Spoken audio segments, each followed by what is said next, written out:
kill the stress to the head. I'm tryna do more for the soul, way less for the bread. Yes sir, I take pack to the lung, kill the stress to the head.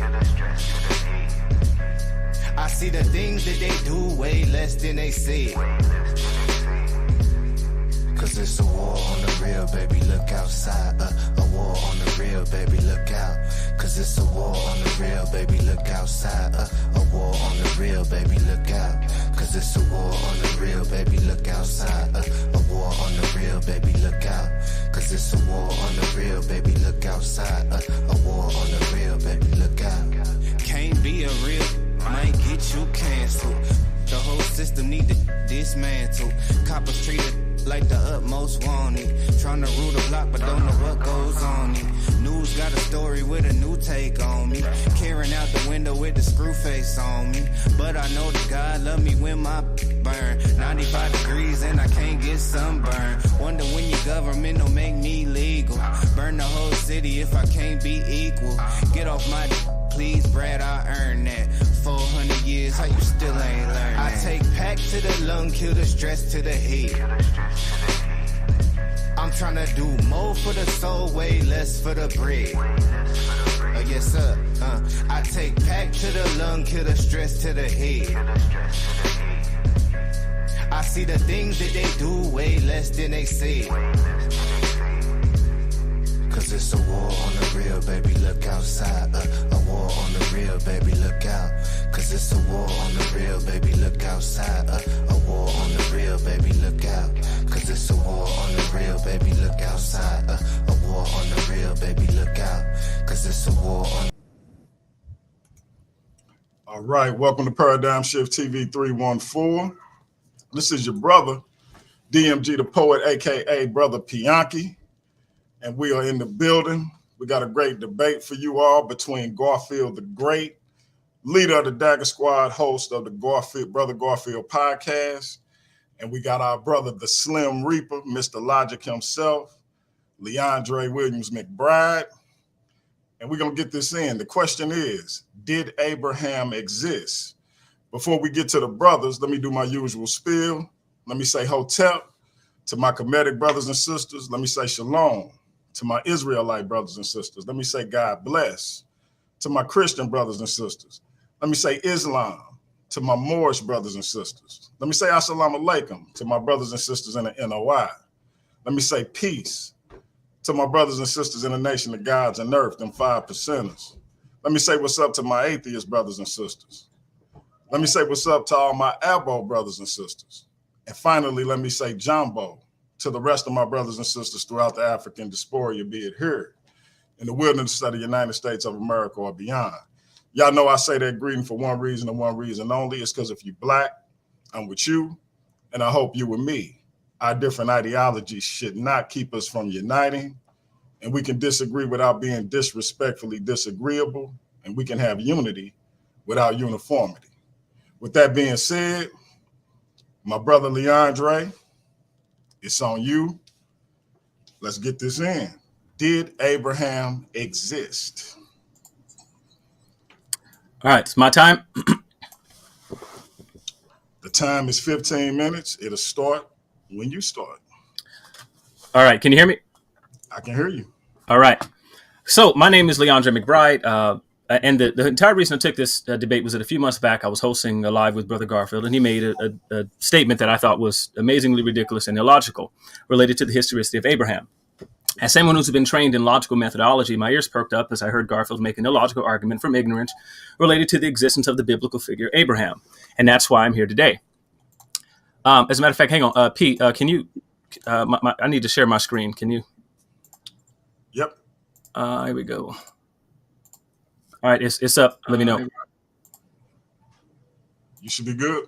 Okay. So here, this is going to be the flow of my. Hold on. Is it 5? Remember, he said his opening was part of his presentation.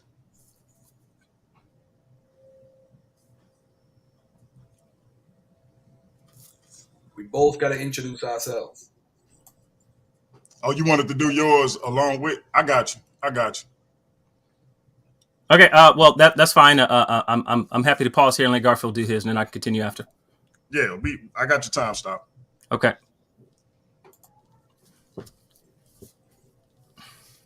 I mean, Garfield the Great needs no introduction, but my apologies. Go ahead, bro.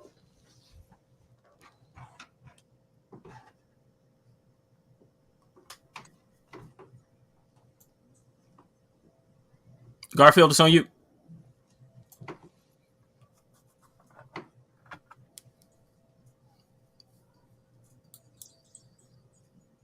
Can y'all hear me? What's going on? It's supposed to be Garfield's turn, right? Yeah. Garfield, it's on you, bro. My apologies. I thought we was jumping right into his presentation. Hold on. He got to introduce himself to the audience. Then I got to introduce myself. It's a 5-minute intro, and then after that, you do your 15 minutes. Okay. My intro is done. You can take over now. Yeah, that's what we were saying. His intro is complete. We gonna let you do yours. All right, cool. All right. Let me.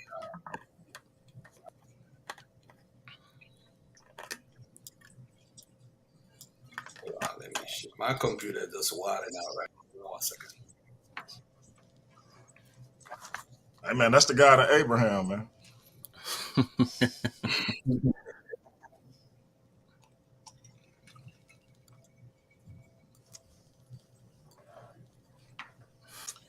And while our brother fight with the God of Abraham over his computer, I just want to say thank you to the brothers for coming on the channel, particularly the brother Garfield, who has one of the biggest stages in our community, gracing my platform, LeAndre, who is studying multiple fields, getting multiple degrees, taking time out of his schedule. So salute to both of these brothers and salute to everybody in the chat.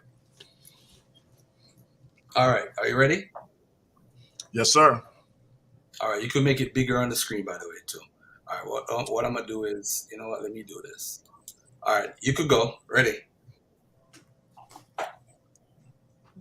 Oh, you good. Garfield, go ahead. Can you hear me? Yes, sir.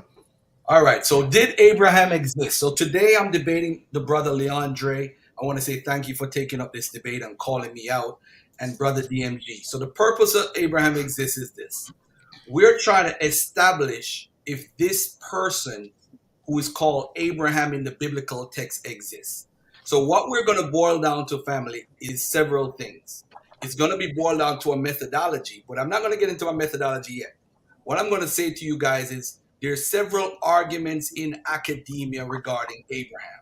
And the consensus, right, I'll deal with that in a second. But pretty much some of the arguments when you're looking at something regarding Abraham is you have to look at all sides universally. All right. So what I did was I basically checked out Comparative Customs and the Patriarchal Age by Martin J. Selman. And he basically broke down one of the main arguments regarding Abraham's historicity. Right. One of the main arguments is going to be different type of traditions and customs in the ancient Near East around the time when Abraham existed or around the time in the ancient Near East period. So you're going to have mentions of birthright and eldest son. You're going to find records of that in the ancient Near East. You're going to find inheritance and property, stuff you see in the Old Testament. You're going to find adoption of slaves and adoption by grandfather, certain things that you're going to find in the biblical text. Not exactly word for word, but you're going to get a sense of this. You're going to get bearing upon knees, which is a custom in the ancient Near East, including Homeric Greece, Old Germany, and so forth. You're going to hear about female slaves and dowry. You're going to hear about having a second wife, arranged marriage, and adultery. You're also going to hear about rituals and marriage contracts. Why did I bring this up from the beginning? Because these things is what this debate is going to be boiled down to. But this, even if he shows these things, it doesn't prove Abraham existed. We are looking for Abraham, not for common or comparative stuff. Another name that you're going to hear a lot of is a guy by the name of Chedorlaomer. When we talk about the Genesis 14 kings, you're going to hear that if he's historical or not. There's no consensus on this. In fact, there's no proof that this person even existed. Then you're going to hear about Amraphel, which is what pissed him off when we had the conversation. because these people are not historical. What people who believe the Bible try to do is try to find someone who agrees with them, and then they'll say, hey, you see, this proves that Abraham exists. No, even if Amraphel or Chedorlaomer exists, it doesn't prove Abraham existed. And let me just quote this before I stop talking. The book of Genesis, composing, reception, and interpretation. Biblical scholars have long sought to identify authentic historical memories from the pre-Israelite period, prior to the Israelite settlement of 1200 BC within the narratives of Genesis. But the plausible results are very meager. The optimism of William Albright's generation that archaeology could pinpoint the historical context of particular Genesis stories in a particular patriarchal period turns out to have been misplaced. Textual and archaeological evidence from Mari, Nuzi, and other second millennium sites were interpreted very loosely to yield correspondences with Genesis, or were taken as local customs when in fact they represented widespread Near Eastern norms that lasted for a millennium or more. The current consensus is that there is little or no historical memory of pre-Israelite events or circumstances in Genesis. So we could say, hey, you know what? We're going to do this and prove this and that. All you got to do, my brother LeAndre, is show us Abraham. I don't care about no customs. I don't care about opinions. I want to see Abraham, and you're going to do something that no scholar has been able to do in the history of archaeology, history, anthropology, and whatever. You got to prove Abraham exists. So my research methodology is this. We are carrying out research with primary sources, archaeology, anthropology, etc. We're going to collect the information, basically all the information, and decide which information should be gathered from who and why. We're going to propose and put forward books, articles, and journals, and the steps that were taken to collect the information. And then after that, we're going to analyze it. But before we do none of that, the thing that we got to ask, the research question is, did Abraham exist? And I would love my brother to prove that. All right, that's it right here, brother.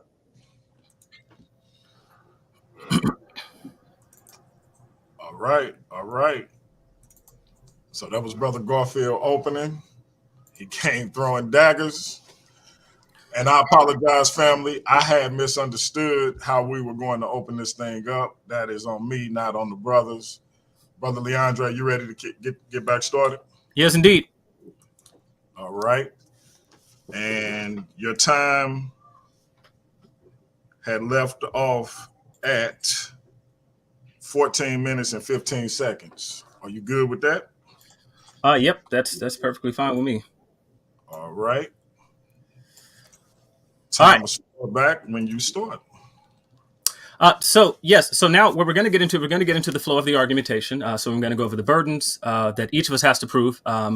Contrary to what Garfield said, I not only have to prove or give evidence that would lead to the conclusion that Abraham existed, but Garfield, in an actual debate, actually has to give positive evidence for believing that Abraham did not exist. And so we're going to go over some of that and why I thought the reasoning was fallacious in the first place.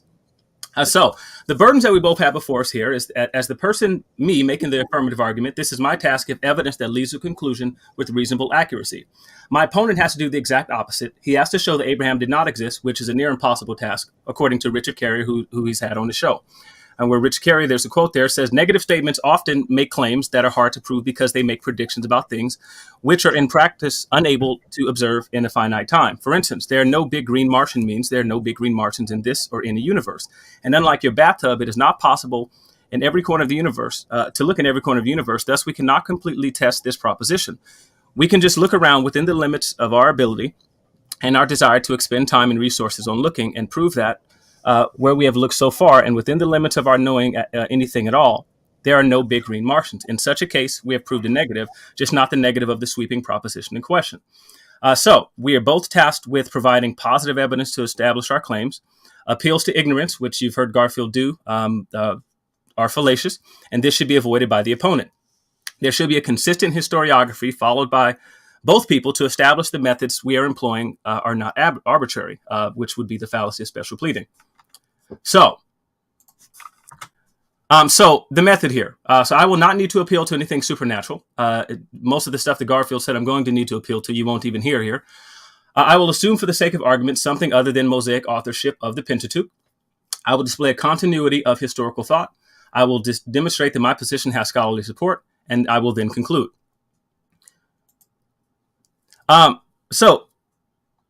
So what is Garfield's his objection to Abraham? And so I've transcribed the text here, and here's video. So just take a second and listen to what his objection was and what got under my skin. Go into genetics, linguistics, history, anthropology, and archaeology.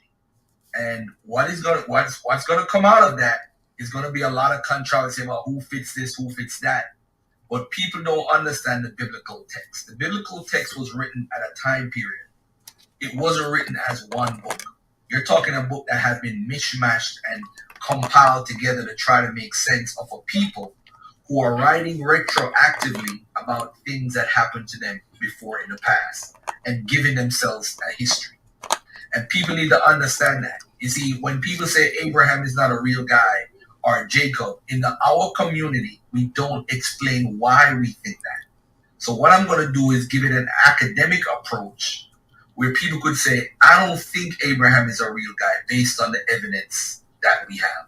And the evidence is, one of the main things is that Abraham, none of his stories can be confirmed in archaeology and history. So Garfield goes on to reason in what I think is a totally illogical fashion. Go into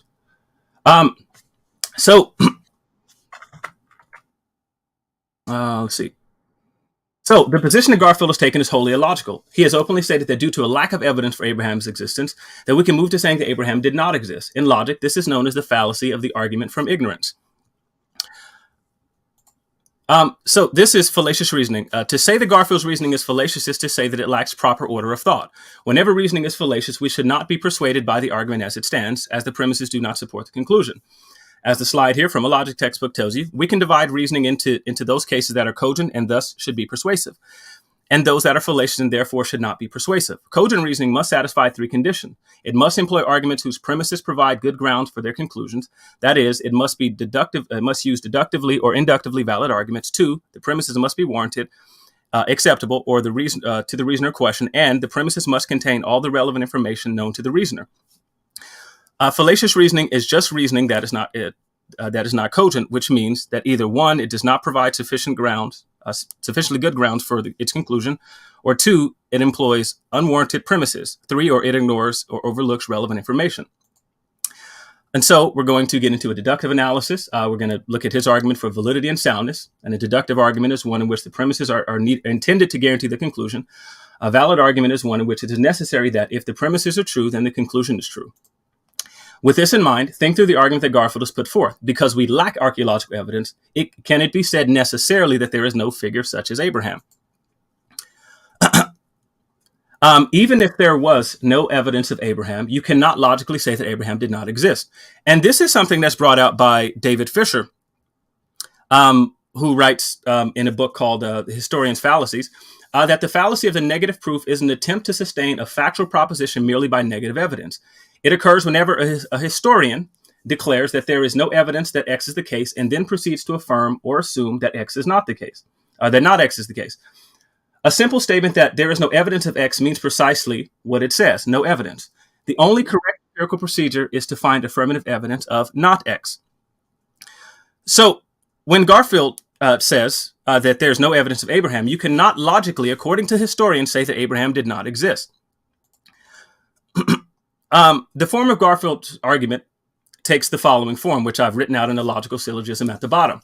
1, he assumes, even though it's not listed there, it's an enthymeme, which makes his argument already problematic, that an ancient historical figure will have left behind archaeological evidence if we are to say that they existed. His second premise is that Abraham did not leave behind archaeological, for example, evidence. 3, therefore we can say that Abraham did not exist. This reasoning is fallacious and should not be persuasive to reasonable people. Another logic book, which I have sitting here on my shelf, details further this argument from ignorance. Says, if some proposition has not yet been proved to be true, we are not entitled to conclude that it is false. Many true propositions have not yet proven to be true. The fallacious appeal to ignorance crops up in science when plausible claims are held to be false because evidence for their truth cannot be provided. There may be good reasons for its absence. In archaeology or in paleontology, for instance, that evidence that we have may have been destroyed over time. The fact that some desired evidence has not been gathered does not justify the conclusion that an otherwise plausible claim is false. Again, this is called the argument from ignorance. And so, what can archaeology actually tell us? Garfield seems to have a built-in presupposition to this argument about what archaeology can actually tell us. A few things are worth noting. Archaeology is an auxiliary science of history. History is done using written text, according to the historians that I've studied with. Archaeology is the study of trash and or discarded materials, buildings, clothing, pottery, etc., used to aid the historian. However, archaeology is limited in a vast number of ways. In The Stones in Scripture, Professor Edwin Yamaki, a historian, notes the following situation. Only a fraction of the world's archaeological evidence still survives in the ground. Only a fraction of the possible archaeological sites have been discovered. Only a fraction have been excavated, and those only partially. Only a fraction of the partial excavations have been thoroughly examined and published. Only a fraction of what has been examined and published has anything to do with the claims of the Bible. Garfield has therefore overplayed his hand. Archaeology is just not done this way. As a field archaeologist James Hoffmeyer says, no serious archaeologist thinks that direct archaeological evidence will be found that can verify the historicity of Abraham, Isaac, and Jacob, or that the latter and his clan moved to Egypt. As a field archaeologist myself, I am keenly aware of how little has actually survived from the ancient past. Owing to natural forces such as moisture in many forms, deflation and earthquakes, as well as human impact in the form of later occupation in ancient times, reusing earlier building materials, human destruction, war and burning, and modern development, urban and agricultural, realistic expectations about what archaeology can and cannot do for biblical studies must always be kept in mind. So unless archaeology has everything, it cannot be said that it cannot be used to say what did not happen. Even scholars critical of the biblical account note that archaeology itself is not unbiased, is incomplete, and will forever remain incomplete. Kenneth Whitelam, who wrote an entire book critical of the biblical account, says, yet once again, although survey and excavation data are fundamental for the study of Palestinian settlement, unfortunately, but inevitably, we are faced with a series of partial texts. They're partial partly because not all subregions have been surveyed on the same level of 5 minutes left. 5 minutes left.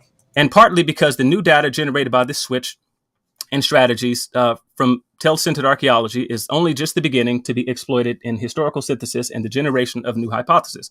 Moreover, however, the partiality is governed by political and theological assumptions which undermine the design or interpretation of such projects. So, and he ends up saying that the historian will always be faced with partial data, however extensive the archaeological work might be. So what do we have in archaeology? According to archaeologist David Graves, around 7,000 sites have been found in Israel. Around 4,200 sites have been surveyed. Around 150 sites have been excavated. Of the 150 excavated sites, they have not been completely excavated. Around 26 are major sites, and rarely any of the ones that have been discovered and excavated have actually made their way into the public sphere. So, but Garfield isn't wrong about everything. We do need to understand what sort of literature we're looking at when we look at the Bible. And so when we look at the scriptures, we see evidence of a historically minded people. So what exactly does the evidence show? So there's an undeniable presupposition that I think both Garfield and I share. Whether a text is history depends on what its author meant. And that's from Baruch Halpern, a historian. What's that? A historian. What's that? Okay. Speaking of Genesis specifically, Old Testament scholar John Van Sitters tells us that first, related to Genesis specifically, it is a work about ancient times, an archaeologia, a particular genre of early historiography that served as prologue to the national traditions of many states and people. As such, it shares certain characteristics with the works and must be understood at the outset of any study of the books. Secondly, it is the work of an ancient historian who shared with antiquity certain understandings about the tasks that are reflected in the nature of his writing. There's textual evidence of this in the scripture itself. And when you look at the Toledot passages display for us that the authors of these texts intended to be read as history. David Rosenberg, a translator of ancient texts in a recently published work, tells us that the text of Scripture displays careful concern for history, albeit in a Hebrew fashion. Speaking of the J source, he says much can be put together about J's background from what we know at the time. Undoubtedly, this person was well educated, steeped in a written historical tradition. Speaking of the E source, he says long before either of these biblical authors began to write, however, there had already been a history of Abraham. Although they did not merely record what was known, but infused it with a great deal of interpretation, neither did authors simply invent the tale. We know this because of the enduring Mesopotamian emphasis on history that began in Sumer, a value given to history both for its own sake, for its value to a lineage and a culture. He concludes that our study of the ancient text actually affirms the Hebrew people intended to recount the history of past events. Until the libraries of Mesopotamia were unearthed, he says, biblical commentators had little idea of what sources the Bible writers possessed. It was assumed the biblical authors were provincial, and for this reason the stories of Babylon, Babel, and the flood, Eden, and Sodom, and even the cutting of the covenant with God had been described as forceful and even ironic, but still naive, unaware of earlier history. Now we know something different. We know that the biblical writer sat among archives that contained cuneiform tablets. Even within the text of the Old Testament, specifically related to and about the stories of Abraham, we see evidence of ancient creeds and anamnesis in the biblical text. And you can see these in Deuteronomy chapter 26, for example, and in the book of Joshua. As the philosopher of history and historian says, the children of Israel turn out to be unique in a further sense. Therefore, for they stand alone amongst the people of the ancient world, in having their story of their beginnings and their primitive state as clear as this in their folk memory, and having traditional connections reaching back to such a simple stage of things.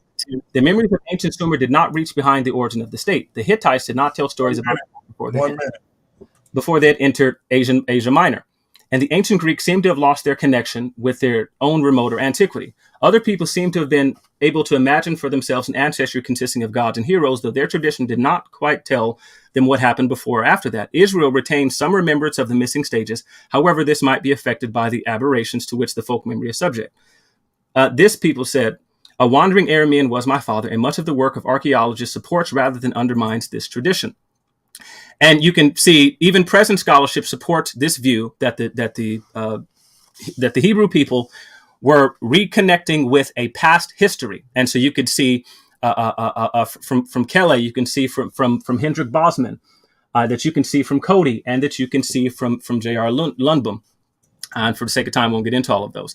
The impact of the ancient creed statements is this, that the evidence for this early attitude to the past events and documents are much older than our Old Testament. I'll hold off till the next time. And that's time. Finish your thought. Documents which may have been provided to the basic pattern for the Pentateuch. The first is an ancient cultic formula, which is in the text, a kind of creedal statement to be repeated at the harvest pilgrimage festival after people have presented their offerings to the priest and had set them down before the altar. What they were instructed to say was by no means the kind of things that one would have expected on such an occasion. All right. And now y'all know why I call him the Slim Reaper. It just ain't because he bony. So, because he bring that scholarship. My brother Garfield, are you ready?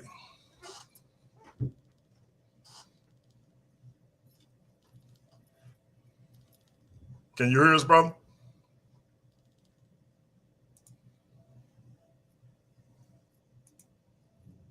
Garfield, can you hear us?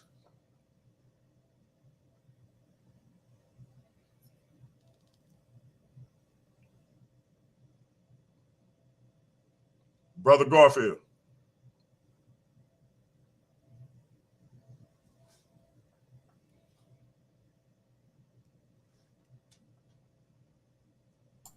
Well, to keep from having dead air, I'm happy to continue until he pops up. Let me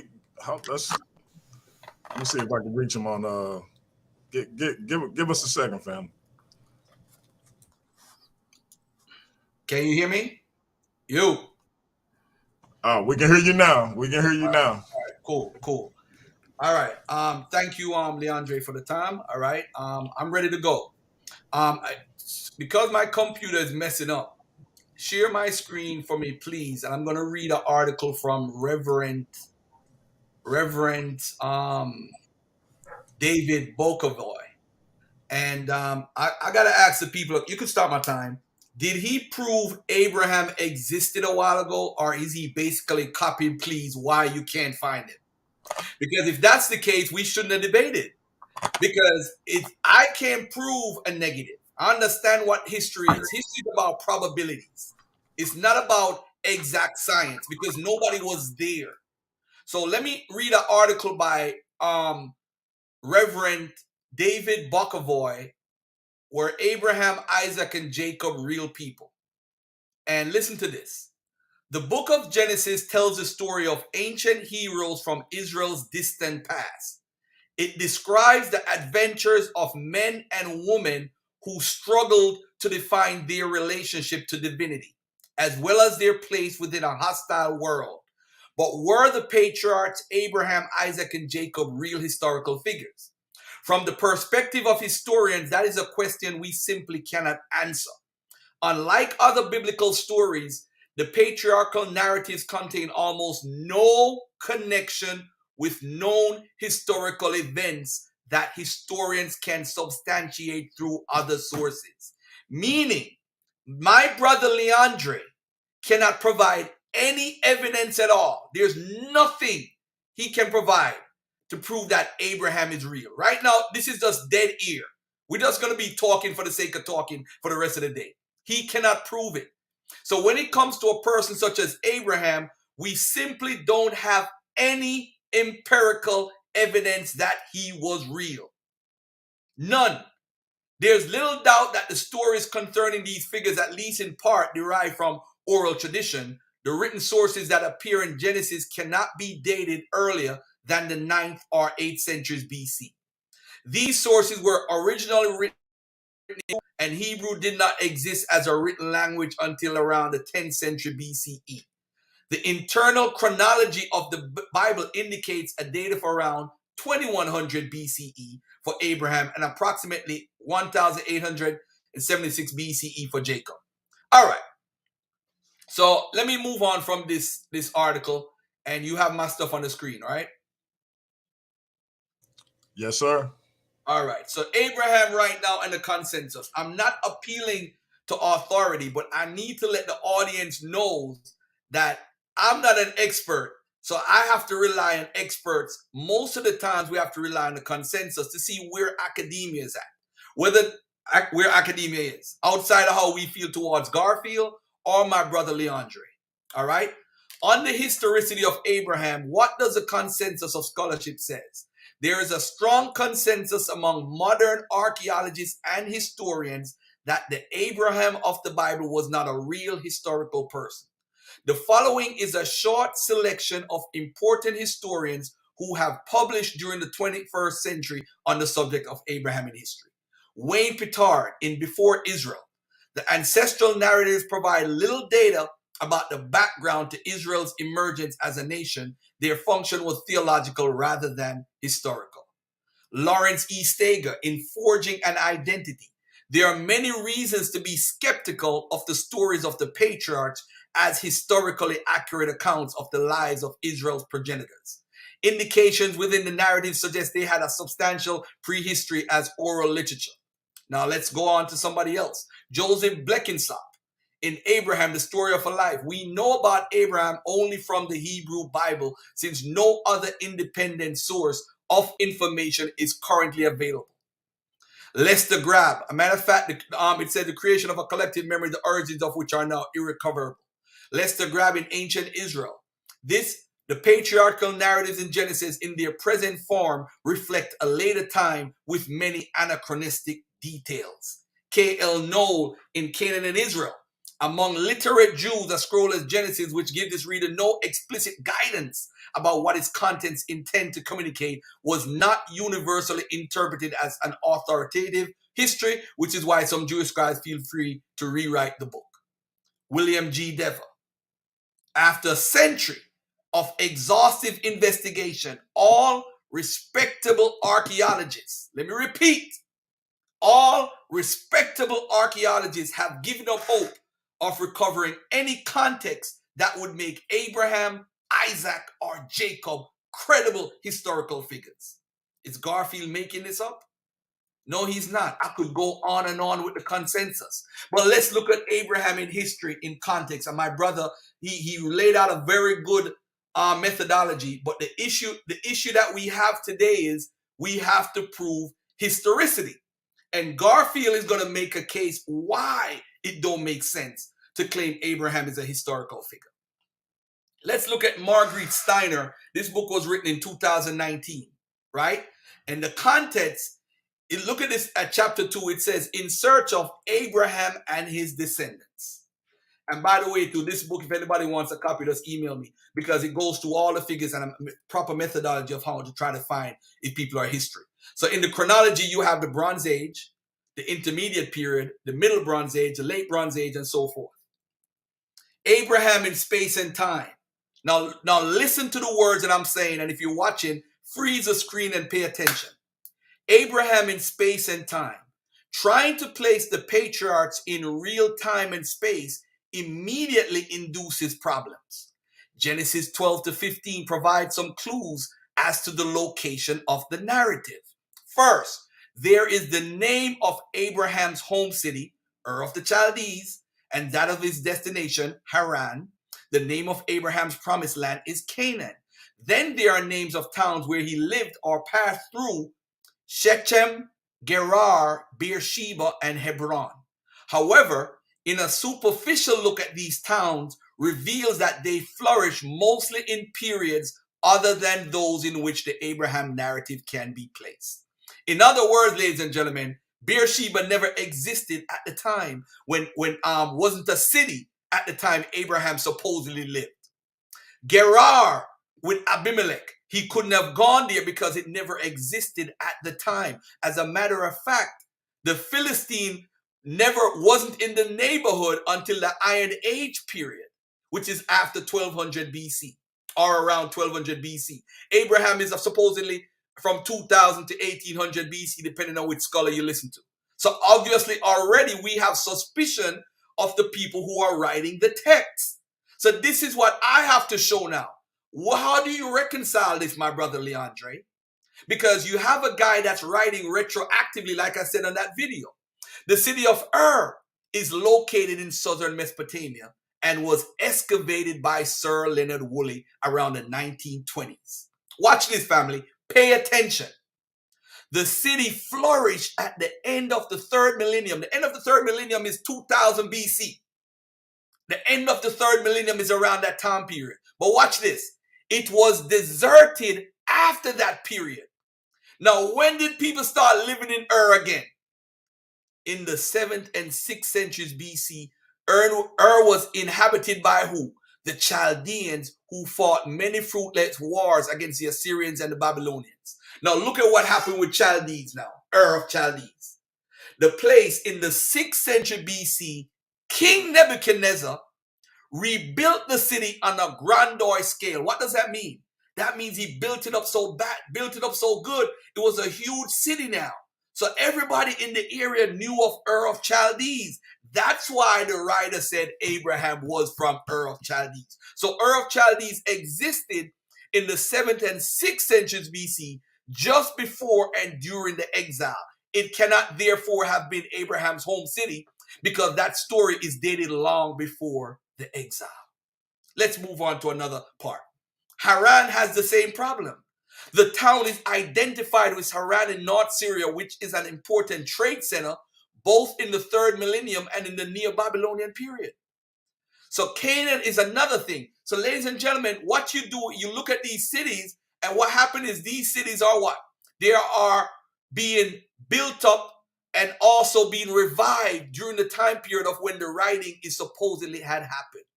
This is why, they're writing retroactively of a glory days of a city that is present, but it wasn't present at the time when they supposedly was living.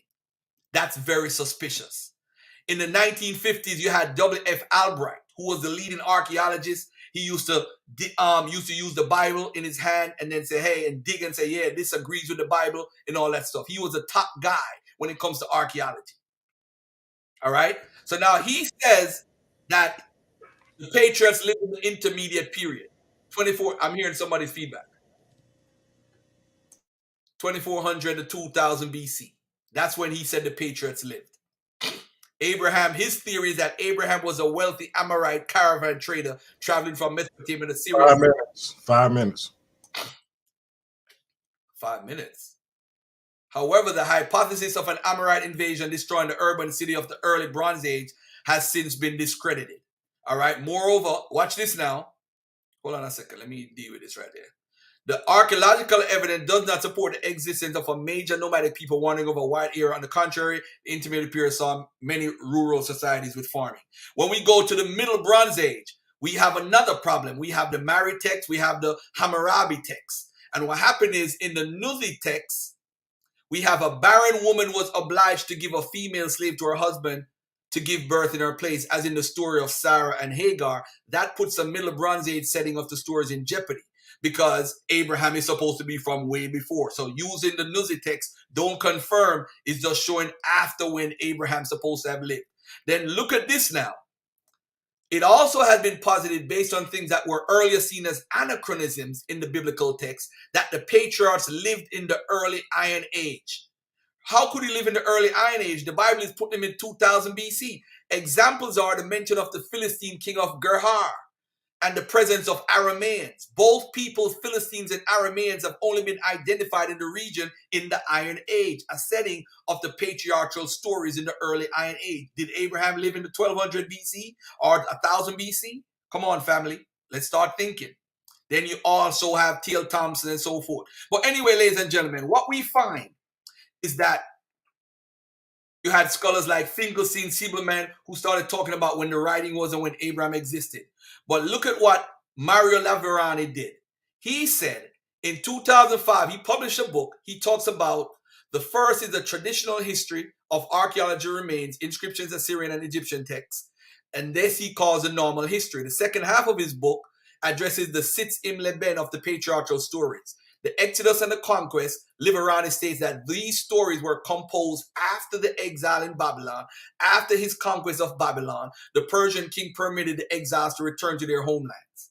All right? So after that, these stories mentioned above, family, then were written to create a possible blueprint for the returnees of how to live together with all these different groups, namely in isolation. The returnees were the chosen people, intermarriages were not permitted, and Yahweh was a jealous God. The stories amalgamated ancient folk traditions, historical sources, and Babylon mythological stories into an epic narrative of a people brought by God to the promised land, like the exiles from Babylonia, where they had to be taken by such and such. But anyway, Nebuchadnezzar's building projects are the similarity between the Exodus and the return of the exiles from Babylon. Liverani calls this part of the book an invented history. After Abraham, oh man, how much time I got left? After Abraham, we have seconds. How much? 1 minute 50 seconds. All right, journey into Egypt, and then you see these people going into Egypt, sojourning into Egypt, Exodus, dramatic events, so forth. All right, the stories mentioned above. Hold on, let me do this. All right, hold on there. Hold on 1 second. So, ladies and gentlemen, the story basically of the Babylon and all that stuff. If you look at the timeline of when it's written, you'll see like the Ur of Chaldees was a city that was established and reestablished in a large manner by Nebuchadnezzar. You're looking at the people who are writing the story from the exile time while they're in Babylon, and then now they're rewriting the history over the years. And what happened is you don't find Abraham in the northern prophets. The northern pre-exile prophets, you don't find them mentioning Abraham as the father. You'll see them mention Jacob. They don't mention Abraham as the father. They come from Abraham. Now, after the exile, you start to see these writings, because remember, all these books are dated by scholars at a certain time period. Deuteronomy around the 7th century. Then you have Genesis and Exodus after the exile. So all these writings are taking place after the exile. The 12 tribes and all the sojourn in Exodus and all those traditions, you find them after the exile. So once you figure out Abraham was never a figure way before in the history and was invented, basically based on the evidence, based on the retroactive writing, because we don't have, hold on, let me get this real fast right here. Hold on, let me get this. Oh man, hold on. So when you look at Dan, Ur of Chaldees, the kings in Genesis, Philistines, Abimelech, the camels being That's domesticated, fine, but finish your thought, Garfield. Arameans, Solomon, Gomorrah, and Beersheba, all the main elements in Genesis, those 10 main stories can't be confirmed by archaeology history. Then you have to ask yourself, what is Abraham? Is he a real person or an eponymous ancestor? Thank you. All right. Both brothers coming out swinging. And again, family, I have to apologize, and this is human error. So what was supposed to happen, but I got thrown off because we were having some technical difficulties. What was supposed to happen was that I was supposed to allow my brother Garfield to do a 5-minute rebuttal of LeAndre's presentation. No. We do it after my. I was just about.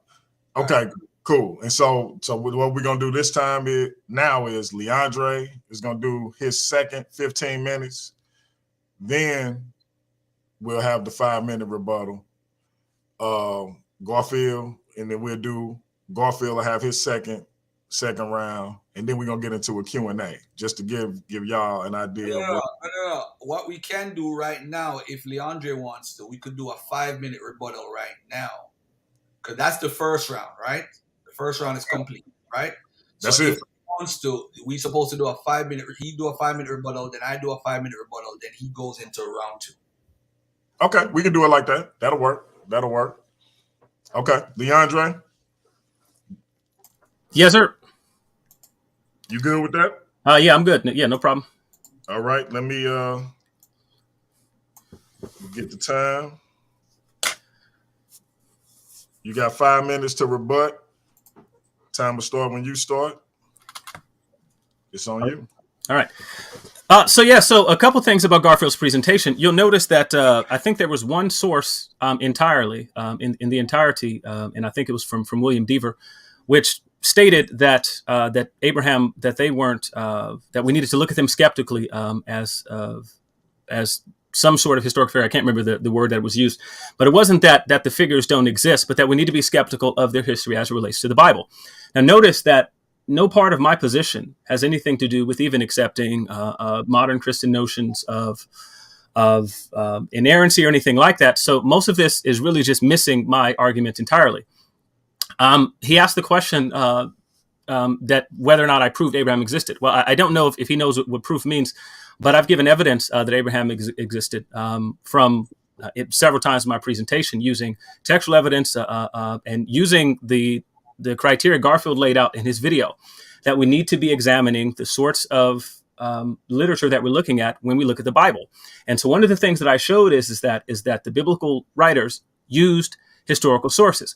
Garfield basically showed sources saying that same exact thing. He posted sources saying something along the lines, I wrote it down, the stories amalgamated ancient folk traditions and historical sources. That means then that what you have, regardless of the date of composition, which he spent a lot of time talking about the date of composition, which is irrelevant to the subject of whether or not Abraham existed. It entirely does not matter.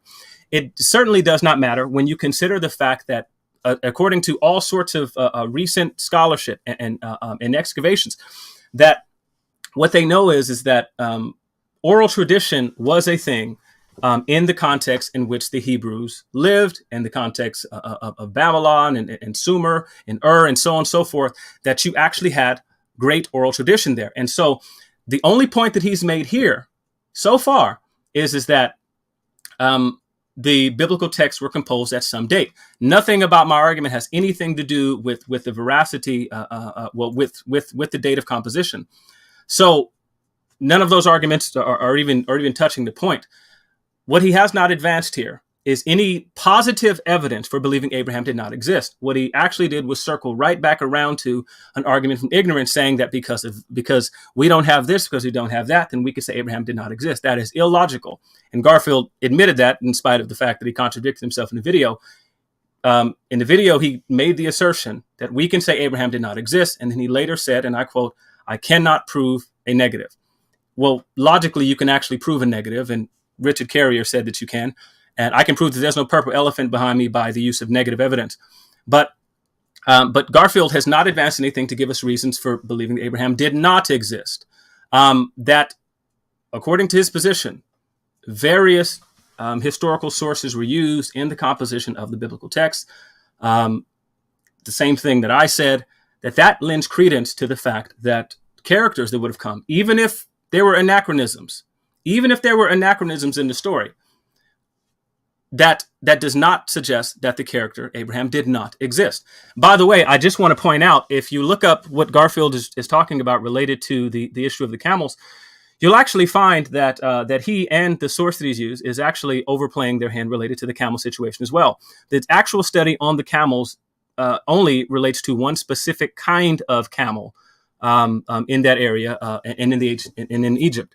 So whether they domesticated a particular type of camel, one, does not mean that there were no camels that were there in the area. And two, there's only one specific species of camels that was actually examined. And anybody can look this up. It was one specific species of camel, and there are multiple species of camels that existed at that time. There certainly were camels in the area where Abraham would have been said to be from, and in several other places in the Middle and Ancient Near East. He then made a point that there's a lack of mention of Abraham in certain prophets. And you have to ask yourself, how is that even remotely evidence that Abraham did not exist? They probably did not mention styes on their eye or boils, that sort of thing. There's all sorts of things that they don't mention, and that's not evidence that the figure Abraham himself did not exist. Even if what you conclude here is that the Hebrew people embellished stories, that they crafted entire narratives, that says nothing related to the historicity of the figures contained therein. So I haven't seen anything here to lead to the conclusion Abraham did not exist, which is supposed to be his burden. His burden is to show that there's positive evidence to saying Abraham did not exist. So, and lastly, he says there are many reasons, according to one of the sources, to be skeptical of historical accuracy. Being skeptical of historical accuracy is not the same as being skeptical of the fact that Abraham existed, and I yield. All right, that's time. Brother Garfield, it's on you. All right. First of all, we got to be honest with ourselves. And I'm going to say this 3 times today, right? I got 99 problems of proving Abraham ain't one. Now, watch this. Dan, I'll say this again. For everybody that didn't hear what I said because I was rushing. There are problems in Genesis, the narrative. The narrative, the Bible is considered the word of God. But we're not having a theological conversation. But watch this. We're going to look at 10 small problems that Genesis have. And you need to ask yourself, why would the Bible writers attach a figure that's historical to stories that are not true? This is evidence of why you can be suspicious. So my brother said, I have not presented. I disagree. All the evidence that you presented, you are making excuses of why you can find Abraham. You're actually making my argument for me. We could trade places right now, my brother. Now watch this. Let's look at Dan. Why is Dan a problem for Abraham being mentioned with Dan? Because Dan wasn't mentioned or a city until the times of the Judges or Joshua. This was after the Exodus. Dan was not a city. So remember, Dan is one of the tribes. So if Dan is not a tribe in the area, there could not be a city called Dan. It's called an anachronism. That's a problem. Ur of Chaldees. How could Abraham be born in Ur of Chaldees when the Chaldeans never came to the area until the first millennium BC? It couldn't be. So Abraham couldn't be there. He couldn't be. So that's another anachronism. Look at this, family. You have a war with over 12 different kings. 5 kings or whatever in Genesis 14. So you're telling me not one of those kings are legitimately historical? That's a problem. That's number 3. Philistines. Philistines weren't in the area until the Iron Age. That's a problem. How is Abraham connected with Abimelech, which is number 5? So the Philistines weren't there. He can't. Let's go to number 5, Abimelech. He's one of the Philistines' king. So how is he in contact with Abraham at Gerar if he's not in the region? Somebody's lying. Now, with the camels being domesticated, I'll put a question sign beside that because I'm a friend of scholarship. And I'll say to the brother, if you have that research and I don't have it, I'll gladly take it on and you could email it to me so I could look at it. But from what I know, there were camels in the region, but being domesticated is the issue. It wasn't domesticated in Israel at the time. So that's number 6. Number 7, Hittites. Hittites weren't in the region until around 1600, 1650 BC, way over 200-300 years after Abraham. So he couldn't have been in contact with any king or get land from anybody who's a Hittite. That's 7 daggers. Arameans. Let's get it now.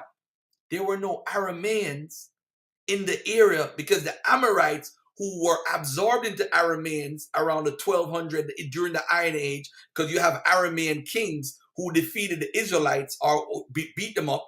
That's why you get the Tel Dan steel for David. All right, so that's 8 daggers. Sodom and Gomorrah never existed. Never existed, but we're told that his brother or his family member Lot went to deal with it and they were turned into salt.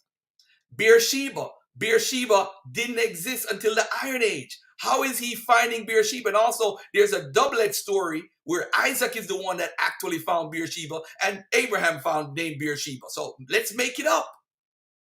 So at the end of the day, family, those are 10 daggers. And I'm going to repeat these 10 daggers later on in my next round. And in my next round, I'm going to do a cross-comparative research showing what eponymous ancestors are.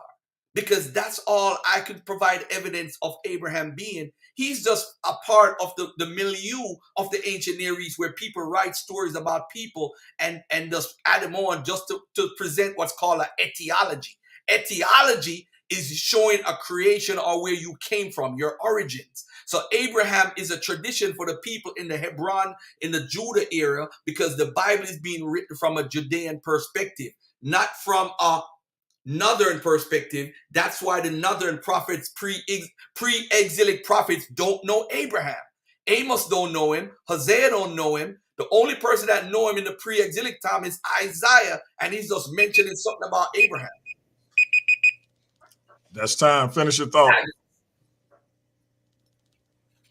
How much time I got left? That's time. But all finish right, your thought. All right, I'm good. All right, now, all right. Now it's round 2.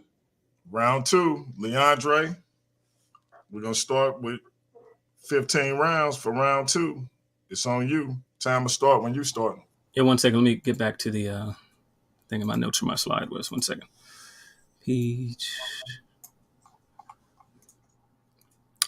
All right. Okay, I'm ready. Let me see.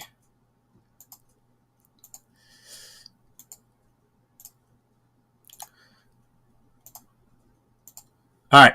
It's okay. There we go.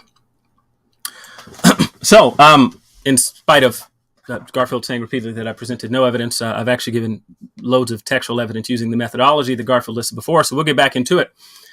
Present scholarship supports the view that Hebrews are looking back to past events using the cultic creedal formula as evidence. And for example, an examination of Deuteronomy 26:5, the text is described as by Kelly as one of the Old Testament clearest and perhaps most ancient confessions that explicitly presents a historic connection. Hendrik Bosman says the same thing of Deuteronomy 26:5-11. He said it is a creed and a synthesis between old patriarchal traditions. The same thing is said by Lundbaum. He said Deuteronomy 26:5-10 is a tightly knit creed, giving further evidence that what they were doing was reaching back into history.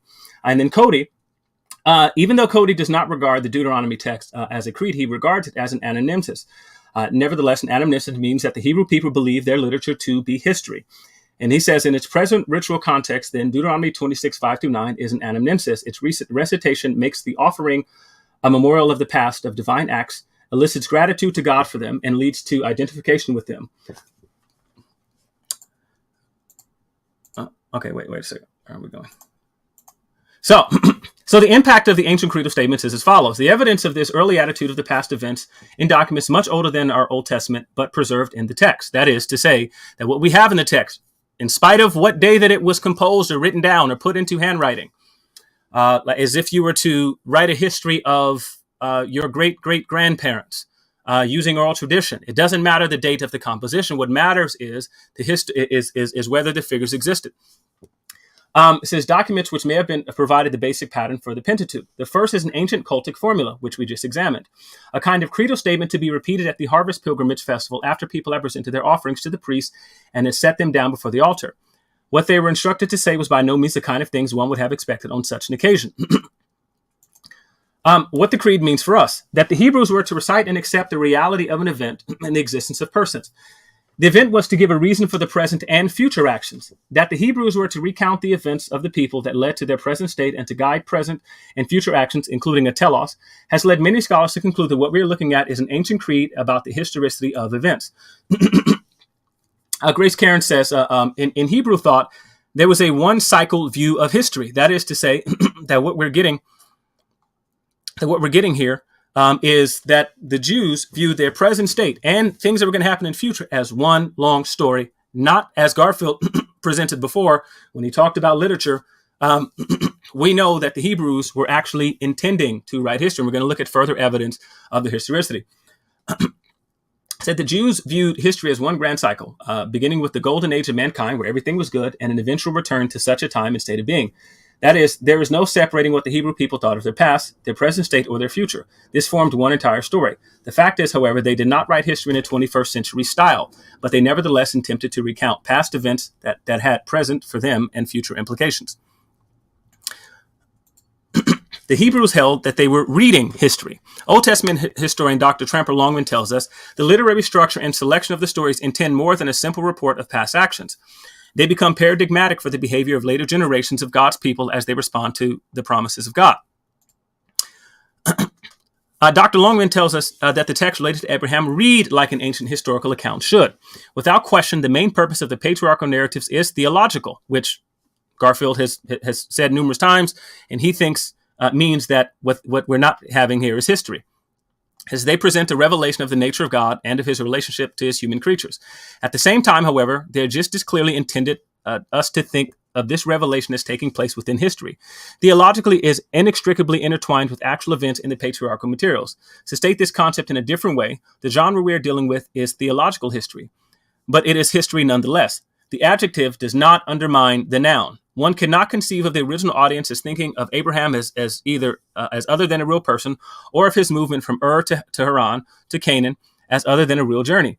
It is inconceivable that the authors of Genesis intended the audience to think that these persons and events were other than real. Scholars who use a term like saga, fiction, or folklore to describe the genre of the patriarchal narratives are therefore not so much telling us about the actual genre of the text as they are expressing their own lack of confidence, for whatever reasons, in the historical reliability of the materials.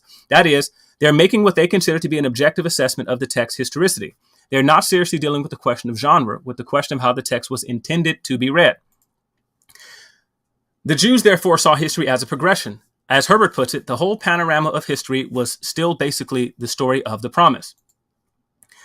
The literary evidence makes this clear. As John Bright explains regarding the history of the ancient texts, the view that they were not doing history is losing steam. It has become increasingly evident that a new and more sympathetic evaluation of the patriarchal traditions is called for. The conclusion is not reached on dogmatic grounds, but because of the various lines of objective study that have played upon the problem and forced revision of previously held notions. It was easy, therefore, in the absence of an objective frame of reference for evaluating traditions, for men to doubt the historical worth of documents so far removed from the events which they tell. And Garfield has repeated this numerous times. He keeps talking about the date of composition when it is not relevant to the historicity. That this situation has radically changed hardly needs to be said. Dozens of sites have been excavated, and as material and inscriptional remains have come to light and have been analyzed, the patriarchal age has been illuminated in a manner unbelievable. We now have texts by the literal tens of thousands contemporaneous with the period of Israel's origins. Important among these are the Mari texts of the 18th century, some 25,000. I doubt Garfield has read them all. The Cappadocian texts of the 19th century, many thousands. I don't think Garfield has read them all. Thousands of documents of the first dynasty of Babylon, 19th to 16th century. The Nuzi texts of the 15th century, several thousands. The Alaka texts, the Alak texts of the 17th and 15th centuries, the Resh Shamra text, 14th century, but containing much earlier material, the extrication texts and other documents of the Egyptian Middle Kingdom, 20th to 18th century, as well as many others. Further, he states The fact that the documents, though centuries later in time, reflect authentically the milieu of the age of which they tell has brought an increased appreciation to the role of oral tradition in the transmission of the material. That much of the literature of the ancient world, epic tales, traditional lore, legal and liturgical materials, was handed down orally is universally recognized. It can hardly be doubted that J and E transmit material drawn from the common stock of the ancient traditions. And would you know that the J and E sources, according to people who hold to the documentary hypothesis, are the particular texts containing the stories of Abraham. So you cannot just say that because of the date of composition that what they're talking about the historical figures, that the historical figures didn't exist. That again is a logical fallacy. Abraham also fits the time period very well. And so, for example, we read, like the patriarchs, most of the prophets associated with the Mari documents were of West Semitic stock as revealed by their personal names and their idiom. Personal names were a sort of ethnic calling card in antiquity. And such names Abraham, Ishmael, Laban, Leah, and Jacob were current at Mari. The name Jacob is to be found in Akkadian documents from other sites as well, from the 19th to the 17th centuries BCE. And again, this requires no loose reading of the text. The name type Abraham is also attested as example, which is Abishar. Abarana appears in the 19th century Egyptian execration text. That's A.R. Millard, which is one of the sources Garfield pointed to before. What a treat that he cited that one. Abarama appears in Dilbat, circa 1900 BCE, and that's George Barton. The personal name Abraham is found also in Mari, Ebla, Ugarit, and Cyprus. If you factor in the activity of Abraham, then of course, there's a whole host of other things. But I don't even need to argue this because Garfield has readily admitted the amount of historically accurate data that we have in the text. So, but what are we to conclude? Just using the background or textual evidence only leads us to a likely conclusion. Daniel Bedford tells us that the biblical accounts reflect a story that was native in origin to the folklore memory of the Canaanite enclaves of the southern Levant, which lived on in the Hebrews.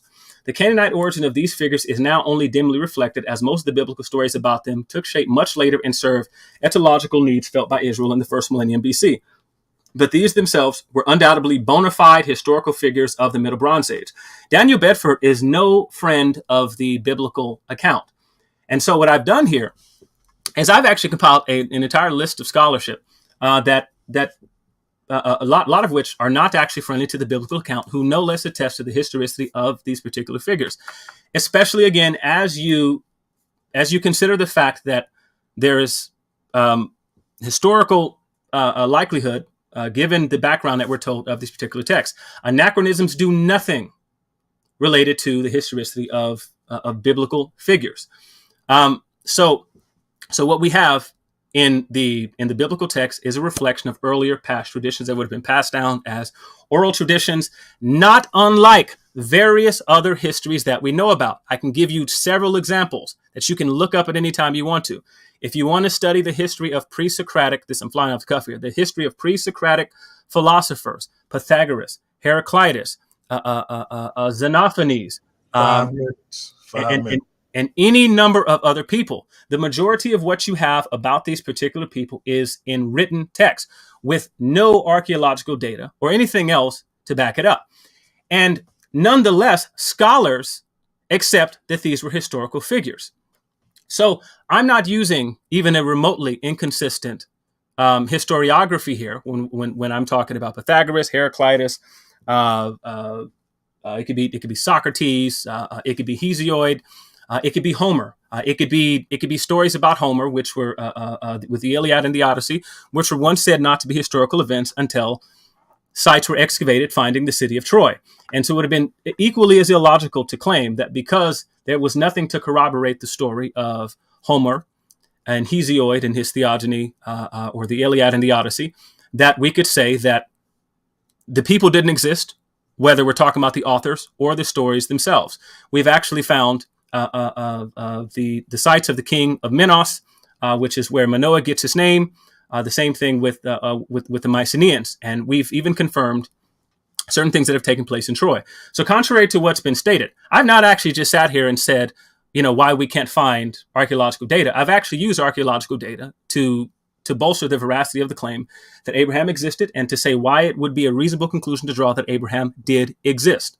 And this includes the literary evidence. What does the biblical text tell us? Garfield says this was the criteria. Garfield said that we have to look at the literature of the Bible to see what they were trying to communicate. And that's what we did. That was his standard. And so he said that that's what we needed to do. That's what I offered. So when we look at the biblical text, we see that the biblical writers were believing themselves to be communicating history. We see that they were compiling history. We see that they were working with a myriad of sources. Garfield all but admitted exactly that. So talking of anachronism is only evidence that there were later changes to the particular story, that which could have come about for any number of reasons, including giving someone a geography. If I talked about Native Americans, the phrase Native American is itself an anachronism if I'm talking about the past, because they were not called Native Americans, but 500 different names, at least 500 different names of different nations. So talking about an anachronism and Beersheba or Gerar, it means absolutely nothing. And it still does not serve as any sort of positive evidence that Abraham did not exist. So I believe that I've met my burden here today, and I will yield now and wait for a response.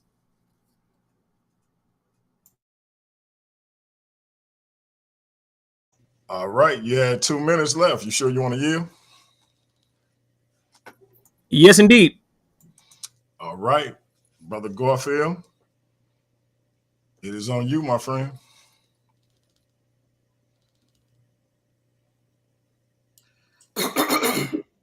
You can share my screen.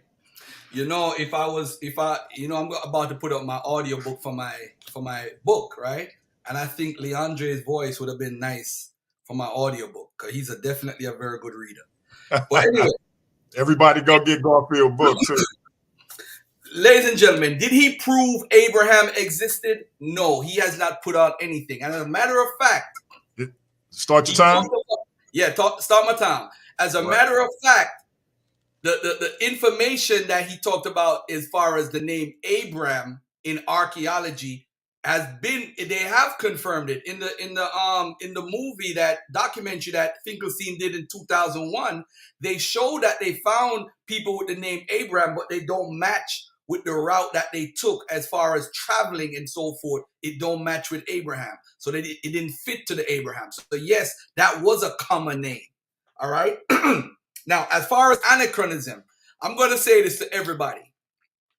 If I'm writing a story about Abraham, remember, this is the word of God. I'm speaking theologically now, right? And this is the word of God.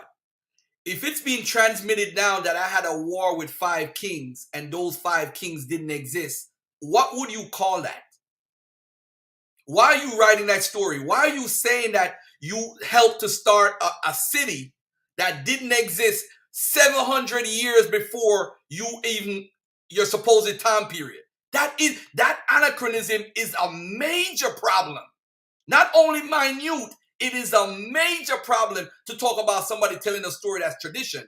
Abraham, ladies and gentlemen, and if you read Mario Liverani's book, he actually has a theory that I don't even want to say in this debate because I don't want to put nothing out there to help some of these crazy arguments. But anyway, let me get to this right now. Are the 12 tribes historical characters? When you look at Medes as the progenitor of the Medes, when you look at Ashur, who is the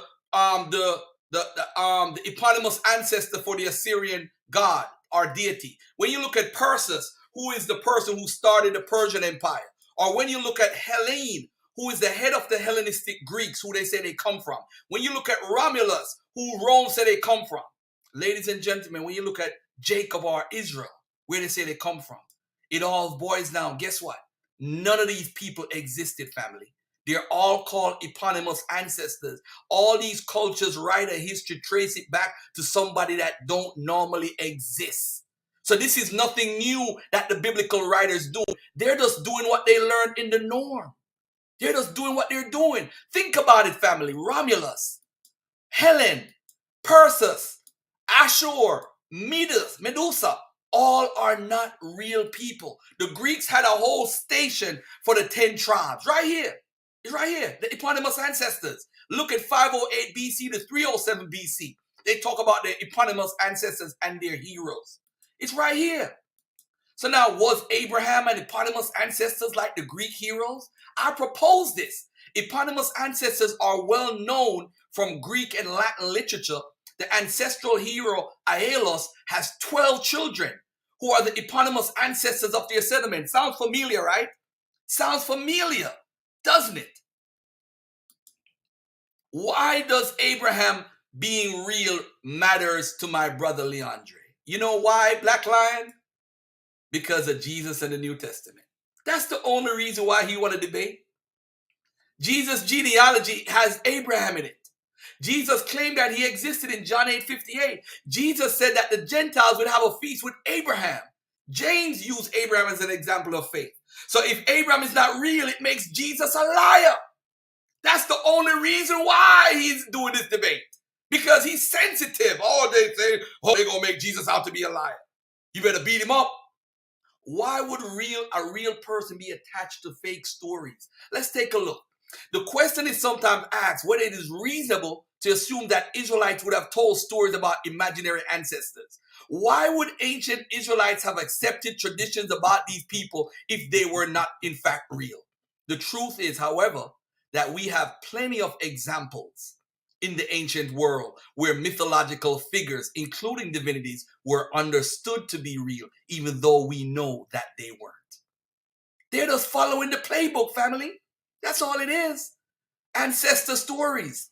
Some scholars theorize that the ancestor stories were created in such a way to connect the origins of Israel with Mesopotamia, Abraham's original homeland, rather than the land of Canaan. That's all it is. That's all it is, family. Let's take a look at examples of these ancestral stories and put them side by side with Abraham. Moshe Winefield, the promise of the land, the inheritance of the land of Canaan by the Israelites. You have a tradition of a man leaving a great civilization and charged with a universal mission. You have Aeneas from Rome and you have Abraham. They both left for a city. One left for Troy, one left for Ur. One stayed in Carthage, the other one stayed in Aram. One reached to Canaan, the next one reached to Lavinium. They were destined to rule the world. One had a promise over the whole world. An ethnic tradition later developed into an imperial ideology, a divine promise to a father of a nation. Let's look at another example. Number 2, Jupiter prophesies Aeneas that 332 years will pass before the birth of the twins and the founding of Rome. God promised Abraham that 400 years would pass before his descendants inherited the land, 430. Then you had the promise. Aeneas had a promise. Jacob had a promise. Then you had the pious ancestor, like the Abraham to David imagery. Then you have the Aeneas to Augustus imagery. You had the ancestral gods. Let us consider the motive of ancestral gods transferred to the newly founded site. And by the way, I'm not saying that the Bible writers copied Rome, by the way. And I'm not saying the Roman writers copied the Bible. I'm saying it's a universal story that's told in the ancient Near East milieu. And it's just that the Bible writers follow the script. They just follow the script, the burial place of the founder. These are all different things that you need to connect. Let's look at Sodom and Gomorrah and Ovid. Ovid was written around 8th century AD. And again, I'm not saying that the Bible copied or they copied. I'm saying that they both had the same storyline in the ancient Near East. The Sodom and Gomorrah story, look at it almost word for word. You see the same storyline in both stories. How is this possible? Because they're all from the ancient Near East. Yahweh reveals his identity. Jupiter reveals his identity. Abraham and Sarah desire a child. Harriet desire. I'm talking word for word. The visitors' divine identities are a secret. The visitors' identities are a secret. Come on. I'm not saying nobody copied from nobody. This Garfield ain't none of that fake scholarship stuff. I'm saying this story was in the ancient Near East. And a lot of different cultures use the same story. To summarize, the historical and geographical reality of these places is disputed. The story of Abraham, Lot, and divine visitors combines these earlier biblical traditions with the story of Gibeah. And look at this, ladies and gentlemen. Did you know the biblical Sodom and Gomorrah story is invoked in a Greek pagan love spell discovered among the magical papyri? Look at it. The heavens of heavens opened and the angels of God descended and overturned the 5 cities of Sodom and Gomorrah, Adama, Zeboim, and Segar. A woman heard the voice, became a pillar of salt. Same story. Abraham got 99 problems and historicity is 1. Let me go over this one more time. How much time I got left, my brother? I'm going to go over 7 minutes. 7 minutes. One more time for the audience. I want you to pay attention. Why would Abraham be talking about visiting the city of Dan if Dan did not come out of the Exodus yet? What oral tradition are you following? What are you following? So that's a problem. That means your oral tradition is wrong. Somebody is spreading a lie. Why would you come from Ur of Chaldees if you come from Sumer or Shinar? Why didn't you say that Abraham from Shinar? Why say Ur of Chaldees, which didn't exist until 9th century BC? Why? Why the kings in Genesis 14 that went to war, none of them has been proven to have existed, including Amraphel and Chedorlaomer.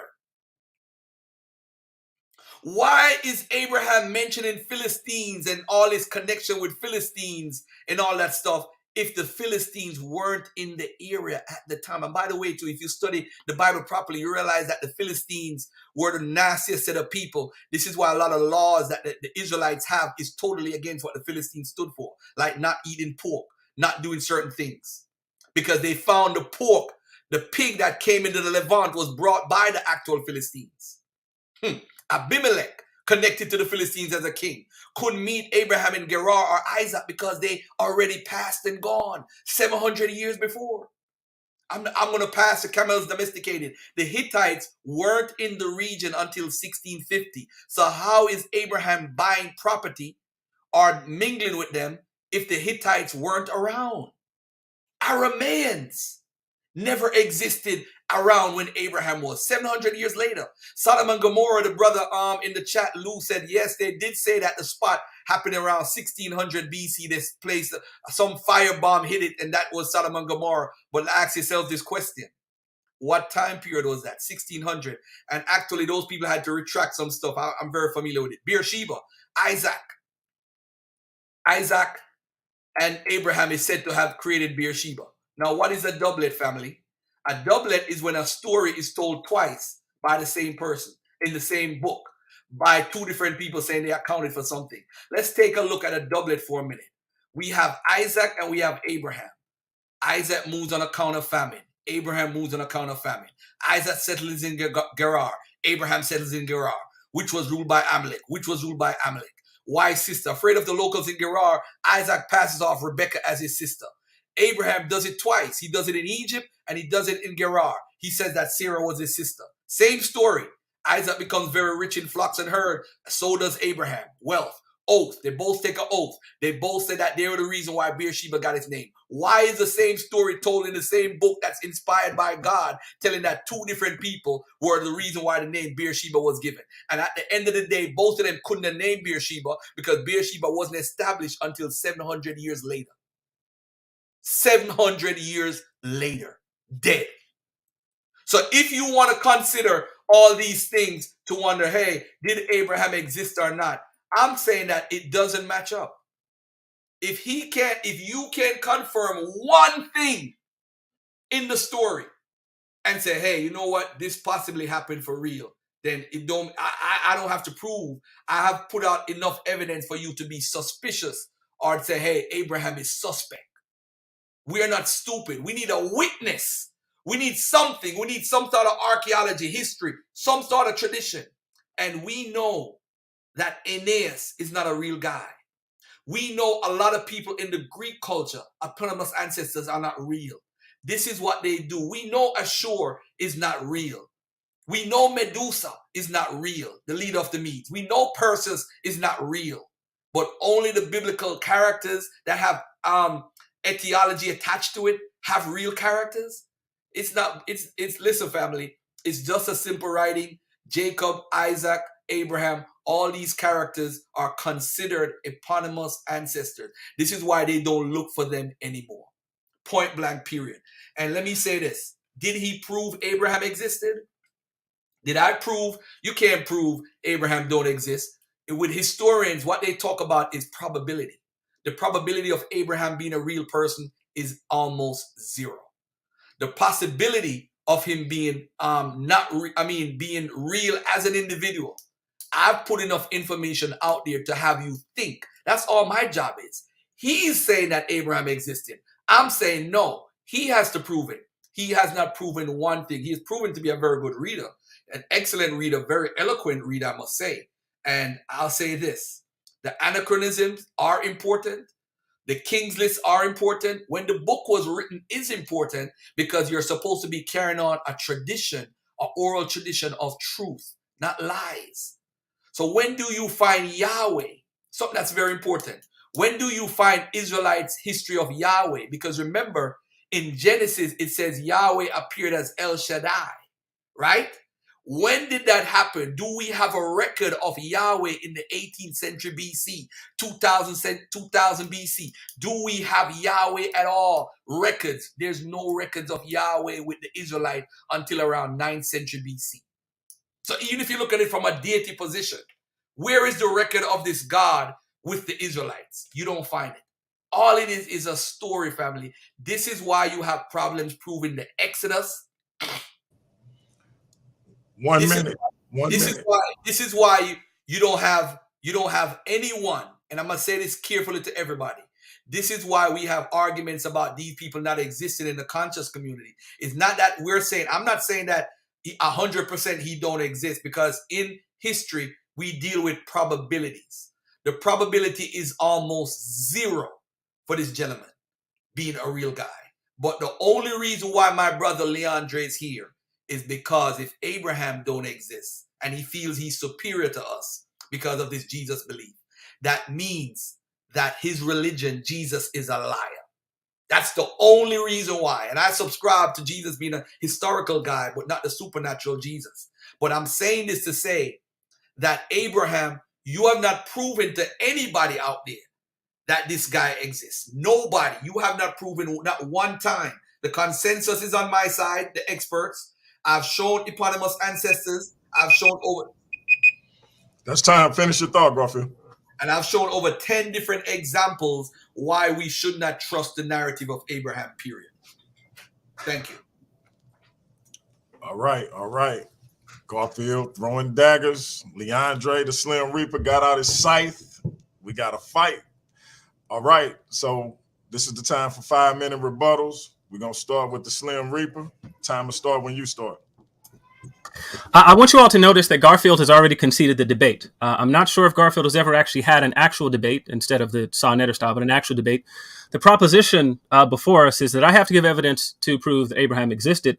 He has to give evidence that Abraham did not exist. That is what he said on video.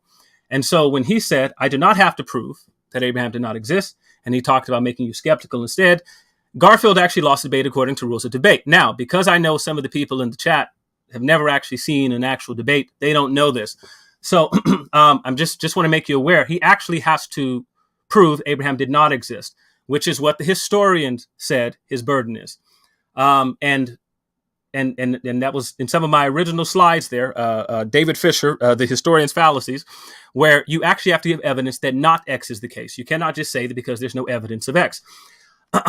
Also, I was not actually here to prove the veracity of biblical stories.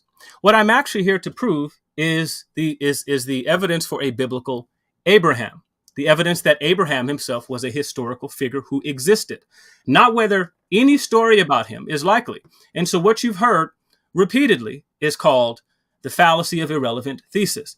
So because we're asking one question, did Abraham exist? And Garfield is responding to a different question entirely, wholly illogical, is whether or not the particular stories about Abraham happened exactly as the Bible records they did. Now, that was not the position I took in this debate, and I didn't take that position here on purpose because that's not the proposition before us. He says, you can't prove that Abraham didn't exist. Then that means that Garfield has lost the debate according to rules of debate. Stop what you're doing right now and Google him. He actually has to prove the proposition before us today. Garfield then moved to talking about other people because he then kept saying that, we can't prove that Abraham or any other any other firicals, or eponymous ancestors, for example, that they didn't exist, which again is the same fallacy. He kept saying, we know that blank are not real. We know that this person is not real, Asar, so on and so forth. And he's committing the same fallacy, which again, he has no business in a debate if he does not know how this works. Because the only thing that he did, he just reasoned circularly. How can we say Abraham didn't exist? Because he was an eponymous ancestor. And what evidence is that? Eponymous ancestors did not themselves exist. He talked more about anachronisms. He talked a whole lot about 10 problems with Genesis. And that has nothing to do with proving that Abraham did not exist, which is his burden. So when you judge a debate, you're judging it based on the proposition and who put forth the best the best evidence for their position. Garfield has already conceded he cannot do that. I offered evidence in support of Abraham's existence using the literary evidence, using the evidence from various other ancient texts that show that they were historically concerned, that ancient people were historically concerned, and that the Hebrews more so. And I listed multiple resources from scholarship. Garfield keeps talking about consensus. I don't know when the last time Garfield checked the consensus, but I'm actually going to ask him, and we're going to get specific about consensus here. So Garfield, this is a warning now to be ready for that question, because you've referenced consensus on numerous occasions, and this happened on the original video.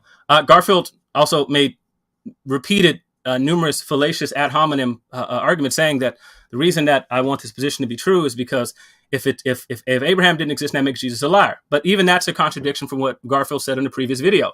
He says, does it make Jesus a liar because Jesus said something about Abraham? And Garfield answered the question, no. And so he's tripping all over himself, contradicting himself, trying to establish a negative, which he has already admitted he cannot do. According to the rules of debate, Garfield has actually lost the debate because he surrendered the proposition.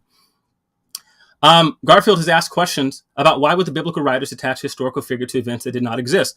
Garfield, I hope that you are ready, because what's going to happen is I'm going to quiz you on that specifically, and I'm warning you ahead of time because you're going to be caught with your pants down. 1 minute. 1 minute. He talked about there being little or no historical memory of pre-Israelite events or circumstances in Genesis. And what does that have to do with whether Abraham existed? Does it have anything to do with whether Abraham himself was a figure? It could possibly be.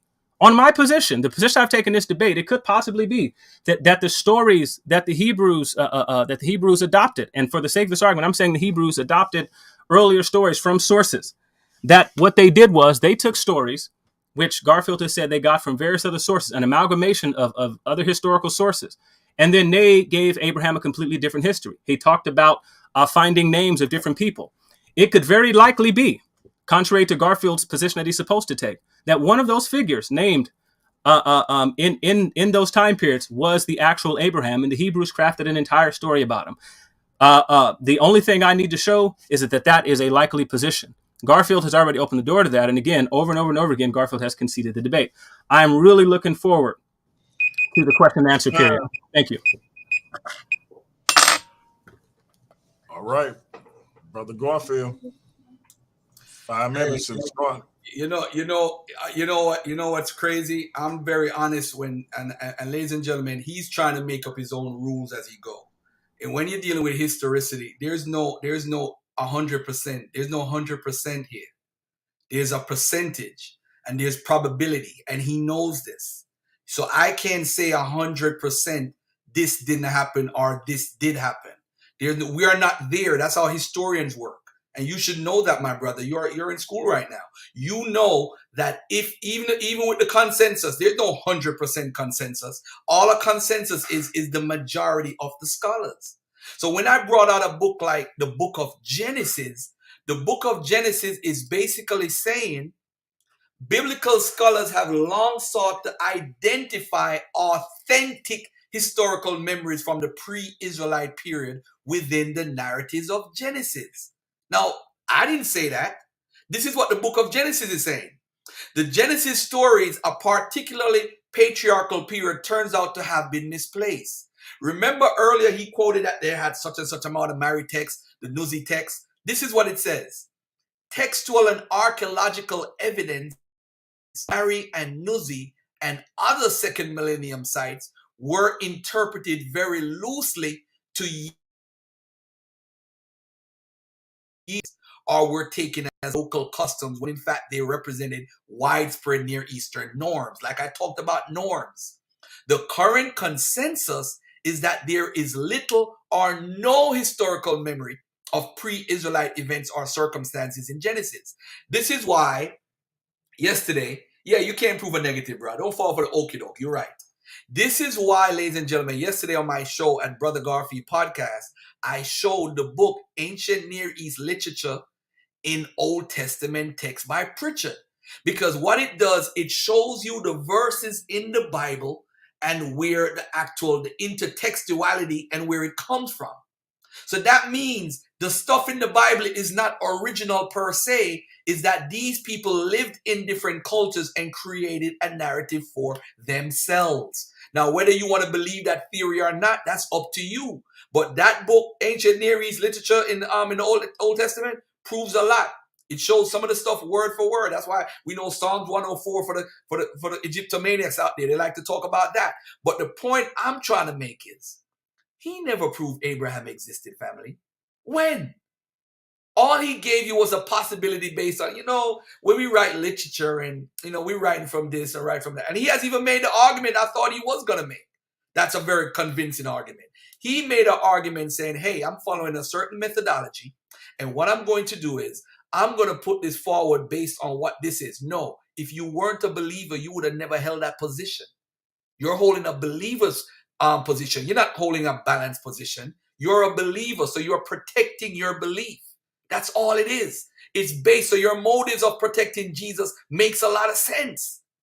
So now I'm saying to you, you never proved that. All I did was dismantle the whole Genesis story, which makes sense if you're saying it's a tradition that is true.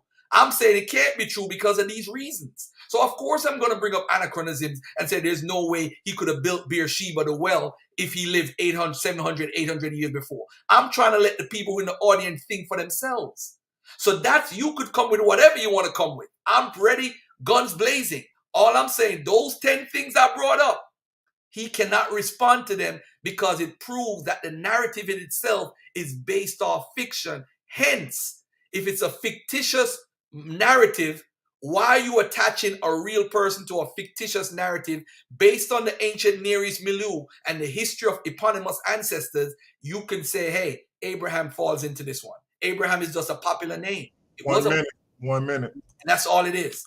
I'm not going to say I'm right or wrong about if he existed or not, because technically you're the one that called out for the debate. You want to say Abraham existed. You are the pro person. That's your job. Your job. I remember Carrier debating Damon Richardson, and he said, I don't have to do nothing. It's your job to prove Jesus existed. You don't prove a negative. No, you don't. And he said that in that debate. So if you're quoting Carrier, I don't know if he said something else another time, you can't prove a negative. You can't. So if you're trying to fool the people into saying, hey, support me because this and that, no, my brother, the game time is over. Garfield is a different breed. So again, if you're interested to be the voice in my ebook, oh, I would love that. But at the end of the day, you have not proven anything today at all. Sign me up, by the way. That's what's up. I'm out. That's it, brother. That's time. Although he jumped in and interrupted me, but it's all good. It's all good. We have no disrespect or nothing. So that's what's up. Yeah, it been a real good dialogue so far. No disrespect whatsoever. Let's see if we can keep it that way on this Q&A. So we got 7 minutes. LeAndre, you're gonna ask Garfield. You have 7 minutes to ask Garfield a series of questions. Garfield, you're gonna answer as many of them as you can within that 7 minute time frame. LeAndre, the time will start when you're ready to start. All right. Garfield, what is a consensus in scholarship? A consensus of scholarship is basically the majority of scholars on each issue that they are researching. Basically, if somebody's researching Jesus, if Jesus existed, the majority of the historians who are actually in academia that is registered as historians, the majority of them being the ones who actually agree that he existed, would be the consensus. So if, say, for example, you have Bart Ehrman, who is agnostic / atheist, you have a Craig Evans or whoever else who says Jesus existed, those are the people who are known scholars who basically say, hey, Jesus existed. But the people who say he don't exist, the only person that people actually recognize is actually Dr. Richard Carrier. There's really not much out there to say, hey, he don't exist. Although there are people out there, he's the actual main one who pushes that Jesus don't exist. Okay. And when was the last time you checked the consensus on the issue of Abraham's existence? I think like around probably 6-7 months ago. Okay, and what was it the one you cited about there being little or no sort of historical connection to the past? Is that supposed to be related to the question of Abraham's existence? Yes. Okay. So how? Okay, let me ask you a question, because you made the point. You asked why would they connect the story of Abraham with sort of events that didn't happen? Are in the scriptures, are the places that they list, are those accurate places? Not accurate places as far as what? Did the places exist? Of course, some of the places, of course, they exist, as far as I know. Mm-hmm. Okay. So you admit then that simply connecting something to an event that didn't happen doesn't mean that what you're talking about didn't exist, right? So like you can have a city that exists and events about the city be fictional, right? Yeah, you don't ask and answer the question, but let me say this. Well, I didn't ask and answer your question, sir, but I do. My clock is ticking. My clock is ticking, sir. Can you have the names of cities and places? Can those people be historical and events about the places be not historical? Events about the places not historical? Sure, that's possible. Mm-hmm. Okay. So then, is it possible that Abraham could have been a historical figure, and yet things written about Abraham, his life, and that sort of thing, that Abraham is still could still be a historical figure? Is that possible? Oh, another leading question, if it's possible. These are supposed to be leading questions, sir. This is a cross-examination. It's supposed to be leading. Let me answer, brother. Let me answer. I would say it makes more sense for somebody to tell the truth about something, especially from a theological perspective, if it's supposed to be the word of God. Well, right. Except for we're not here debating if it's the word of God. We're here debating whether or not Abraham was a historical figure. So aside from that question, is it, because I wasn't sure of your answer, can you have events written about a person who existed in reality, yet the events about the person's life not be historically accurate? Yeah, when you create an etiology as far as anybody else, I mean, you can. It's possible. Okay. You said that they found evidence of the name of Abraham in other places. Could one of these possibly have been the historical Abraham, just with a different story? No. Okay, why not? Because if someone is telling a story of Abraham, you're actually it's another leading question. But let me just say this: this is a cross-examination. All questions are supposed to be leading, sir. If you are creating a narrative of an individual, right? Mm-hmm. And you're saying that person has a name. So if I'm writing a story, somebody's writing a story about me after I pass 1,000 years from now, and there's 20 other Garfields. So you're basically saying that this Garfield could attach me to one of those Garfields. That's not me. Well, right. Except for you still haven't answered my question. What's the methodology for determining that Abraham? No, hang on, sir. This is my question after time. My clock is ticking. Let me finish answering. What's the methodology, sir? Hold on. So basically, they would be adding me to a Garfield that don't exist. That's not me. That's what you're saying. So they're adding an Abraham to an Abraham that wasn't the Abraham. Okay, you're making a lot of sense. Thanks. Okay, so no, Garfield, and you didn't answer my question. Let me ask you a question, because you brought up the historicity of Jesus earlier. Are there accounts of Jesus in non-canonical texts that completely change the history of Jesus from what we know of the canonical text? My brain ain't working right. I don't recall.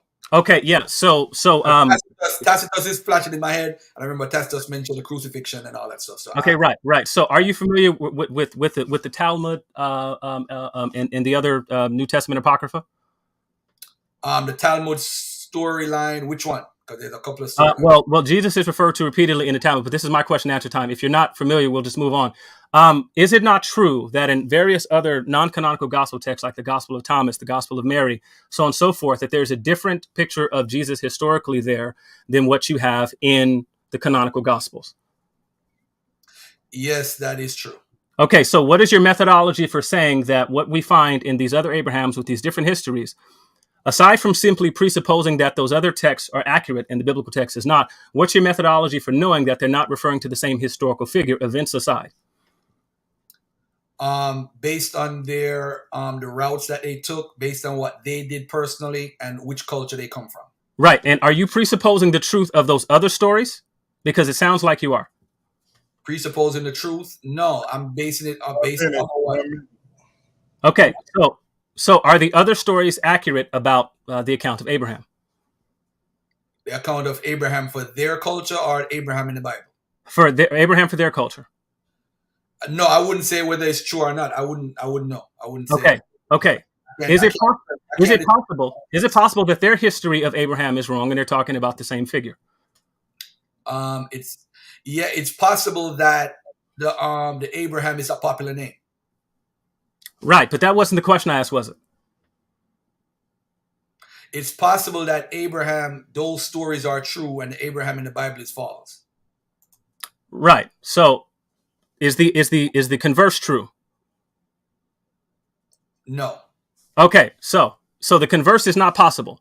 So it must be, if I'm understanding, and you correct if I'm wrong, is it your view that the other texts related to Abraham are correct and the biblical text is wrong? That's time. Finish the thought. Well, that's up to following a proper methodology and make a determination, but we can't say yes or no to that. Thank you. All right, good job, bro. I appreciate that. All right, so my turn now to ask the questions. Yes, sir. Time will start when you start. All right, can you give me a particular evidence that you actually pointed out during this dialogue between us today? I wouldn't even call it a debate, a dialogue that we had today that proved in your mind and convinced you that Abraham is real. Well, yeah. So first, I think that there's a problem with your question because I think that you're misusing the word proof. I've given evidence that Abraham existed, which leads to a necessary conclusion. One of those is the textual evidence, the presence of the creeds in the text. I used the methodology that you had laid out in your original video that sparked the conversation we're having here today. We're talking about understanding the particular literature of the biblical text. And so what we see when looking at the biblical text is that the writers intended it to be history. And so just like if I was compiling history of ancient Greece, if I was looking at various fragmentary texts or comments about the particular pre-Socratic philosophers, for example, what we're looking at is textual evidence, which is actually how history is done. So I'm looking at historical documents, which is my argument that the Bible is. Okay. Is it possible that Abraham never existed at all? Oh, yes, it is. It is within the realm of possibility that every person on the planet who's ever talked about him is clinically insane, or that I'm imagining this whole conversation. It is not. No. Yeah, I'm answering. It is within a realm of possibility, but it is not likely. It is not likely. Okay. All right. What internal evidence have you seen within the biblical text to say, hey, Abraham is more than likely a real person? Well, yeah. So one of the things that I pointed out repeatedly is the presence of creed or an anamnesis in the biblical text, which reaches back to further times past.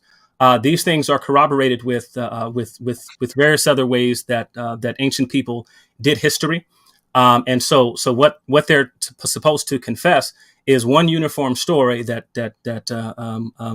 of starting with the promise of Abraham, leading to their present condition and everything going on in the future. So what we have there is a historical statement that this is what we believe happened. It's the same. It's the similar formula that we get in 1 Corinthians 15 related to the existence of Jesus and the resurrection. You still see that creed, which tells you the way that the Hebrew people, what the Hebrew people believed about history. Is it true that would you agree that Abraham fits? Is it possible Abraham could fit the eponymous ancestor title more? Is it more evidence to prove that he's an eponymous ancestor than an actual real person? Yeah. Well, so the thing is, I reject the notion of an eponymous ancestor, and I think that, and that's one of the things I tried to point to about. I think Skillman is his name, but he excavated sites related to ancient Troy, and they thought the same thing about King Manoah, who they named the Minoans after. That was a position that was held particularly about him as well. But so I reject the notion outright that we can declare that they're eponymous ancestors. So I don't think that fits. Okay. All right. What about as far as Abraham and the internal evidence that you talked about as far as writing? Would you agree that there is some sort of bias at times regarding looking at evidences, especially internal, seeing that there's not much follow-up or additional sources to agree with the internal? Yeah, well, so I don't know that I don't know that that's something that's a bias, but that was one of the things Tremper Longman had sort of noted about the theological nature of specifically regarding the Pentateuch or of the entirety of Scripture.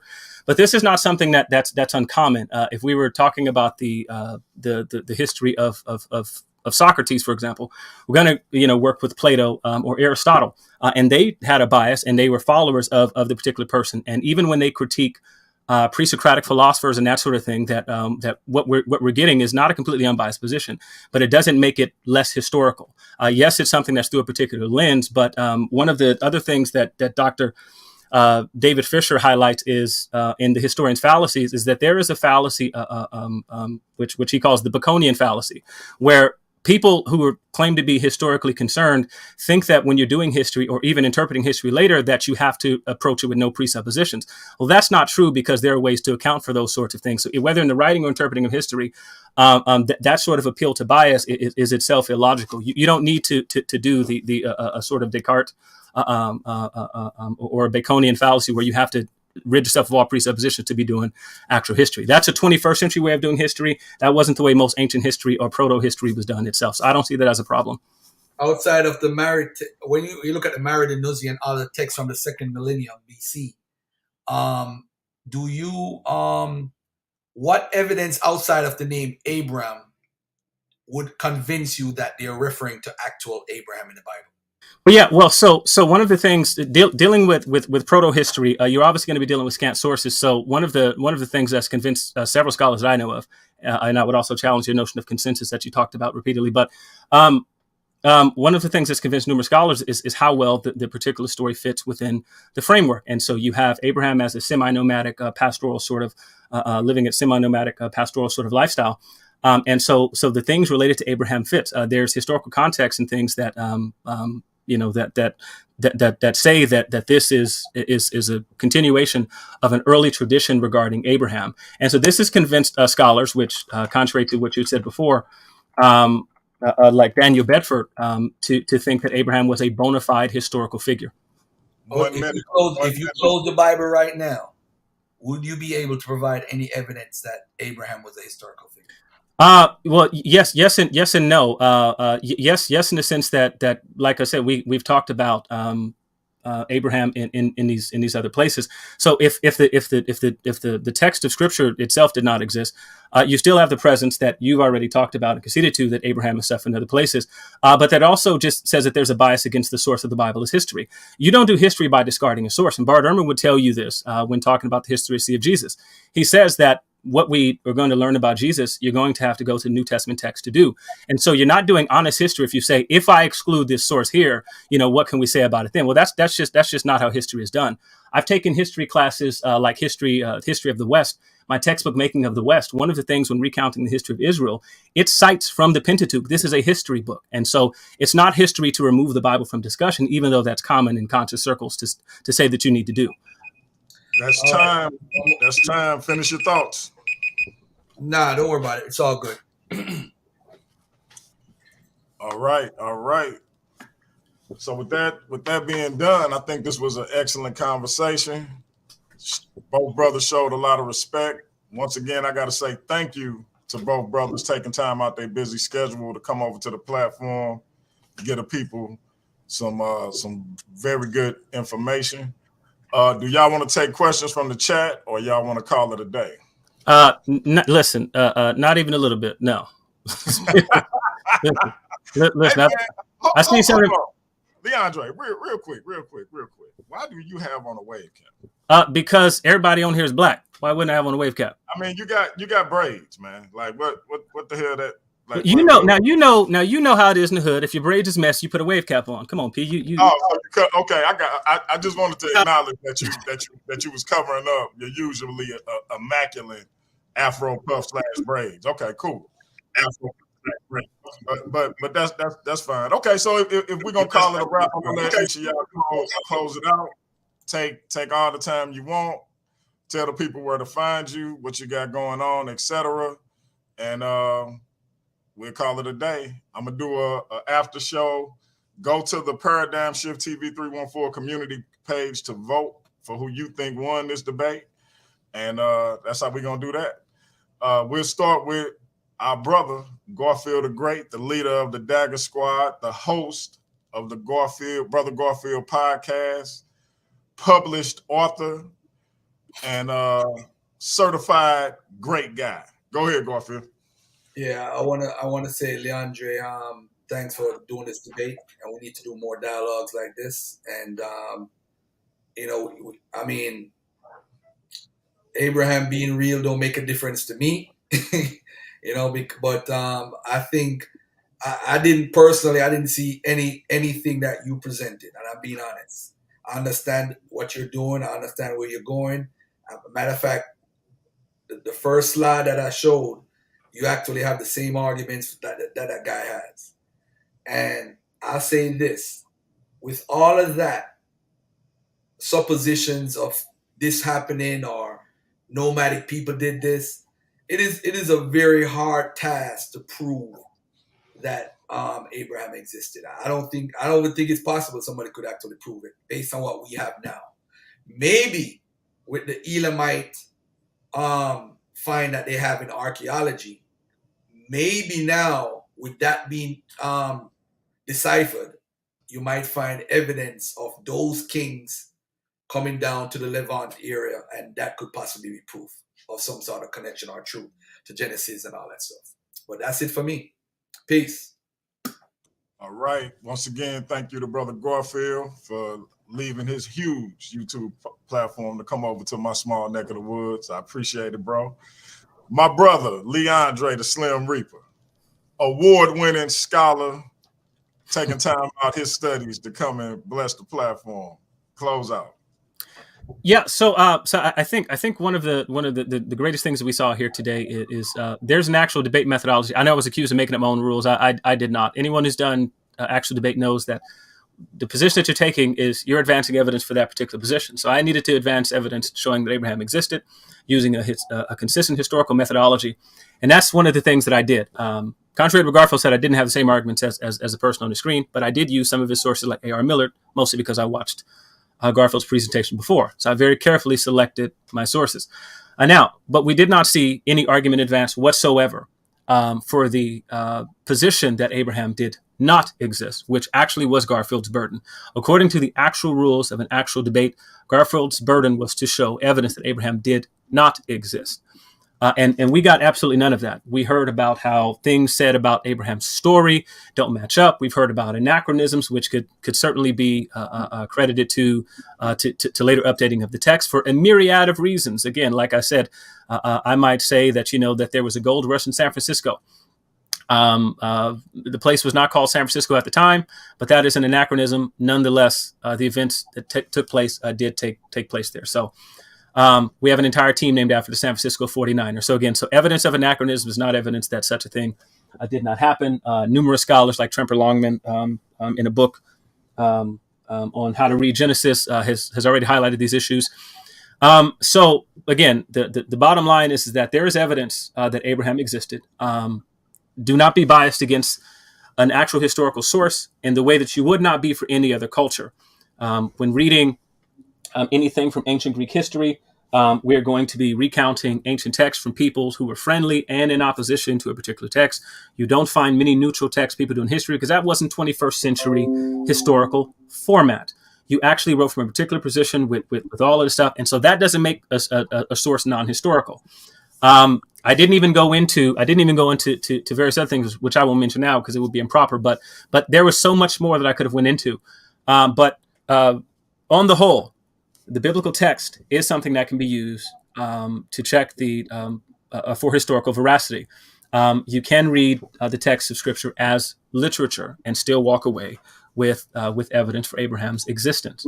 And so, what we need to do is employ a consistent methodology, like we would examining Greek history, ancient Kemetic history, ancient Roman history, so on and so forth. And when we talk about figures that existed in proto-history or prehistory, as some other people call it, we recognize we're going to be dealing with scant sources, but that we can still say some things positively about figures who lived and existed, and appealing to bias is not evidence that the people didn't exist. Thank you all for your time and watching. Thank you to Low Down Dirty Shame for letting me on this channel. The brother took out the time and he let me on here. And so anyway, I appreciate you, P. I appreciate you, Brother Garfield, for the respectful dialogue. No doubt. Hey, Dre, let me ask you a question. And not to get too personal, but do your wife do your hair? Yeah. So in addition to making her lift books on a regular basis, hand them to you, you make that woman do your hair. Salute to LeAndre's wife. She is a saint. Shout out to you, sis. She far too good for me, I tell you that. That's all. I thought my wife was a saint. Okay, but I just because I'm looking, I'm like, I bet she do his hair.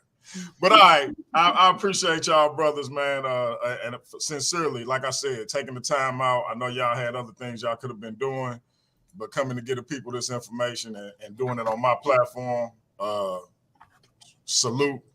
And like I say, we're gonna do an after show in about 10 minutes. Y'all come back and join us. And once again, salute. Garfield's a busy man. He got to go. Well done. Well done. I'm actually free for the next 12 minutes. So if you do it within 12 minutes, I'm good. Okay. Yeah. Hop back on. All right, cool. All right, no problem. Send me the link. All right. Will do. All right, family. We'll be back in a little bit. I got to pour me a glass of Hennessy. We'll be back in a little bit. Peace.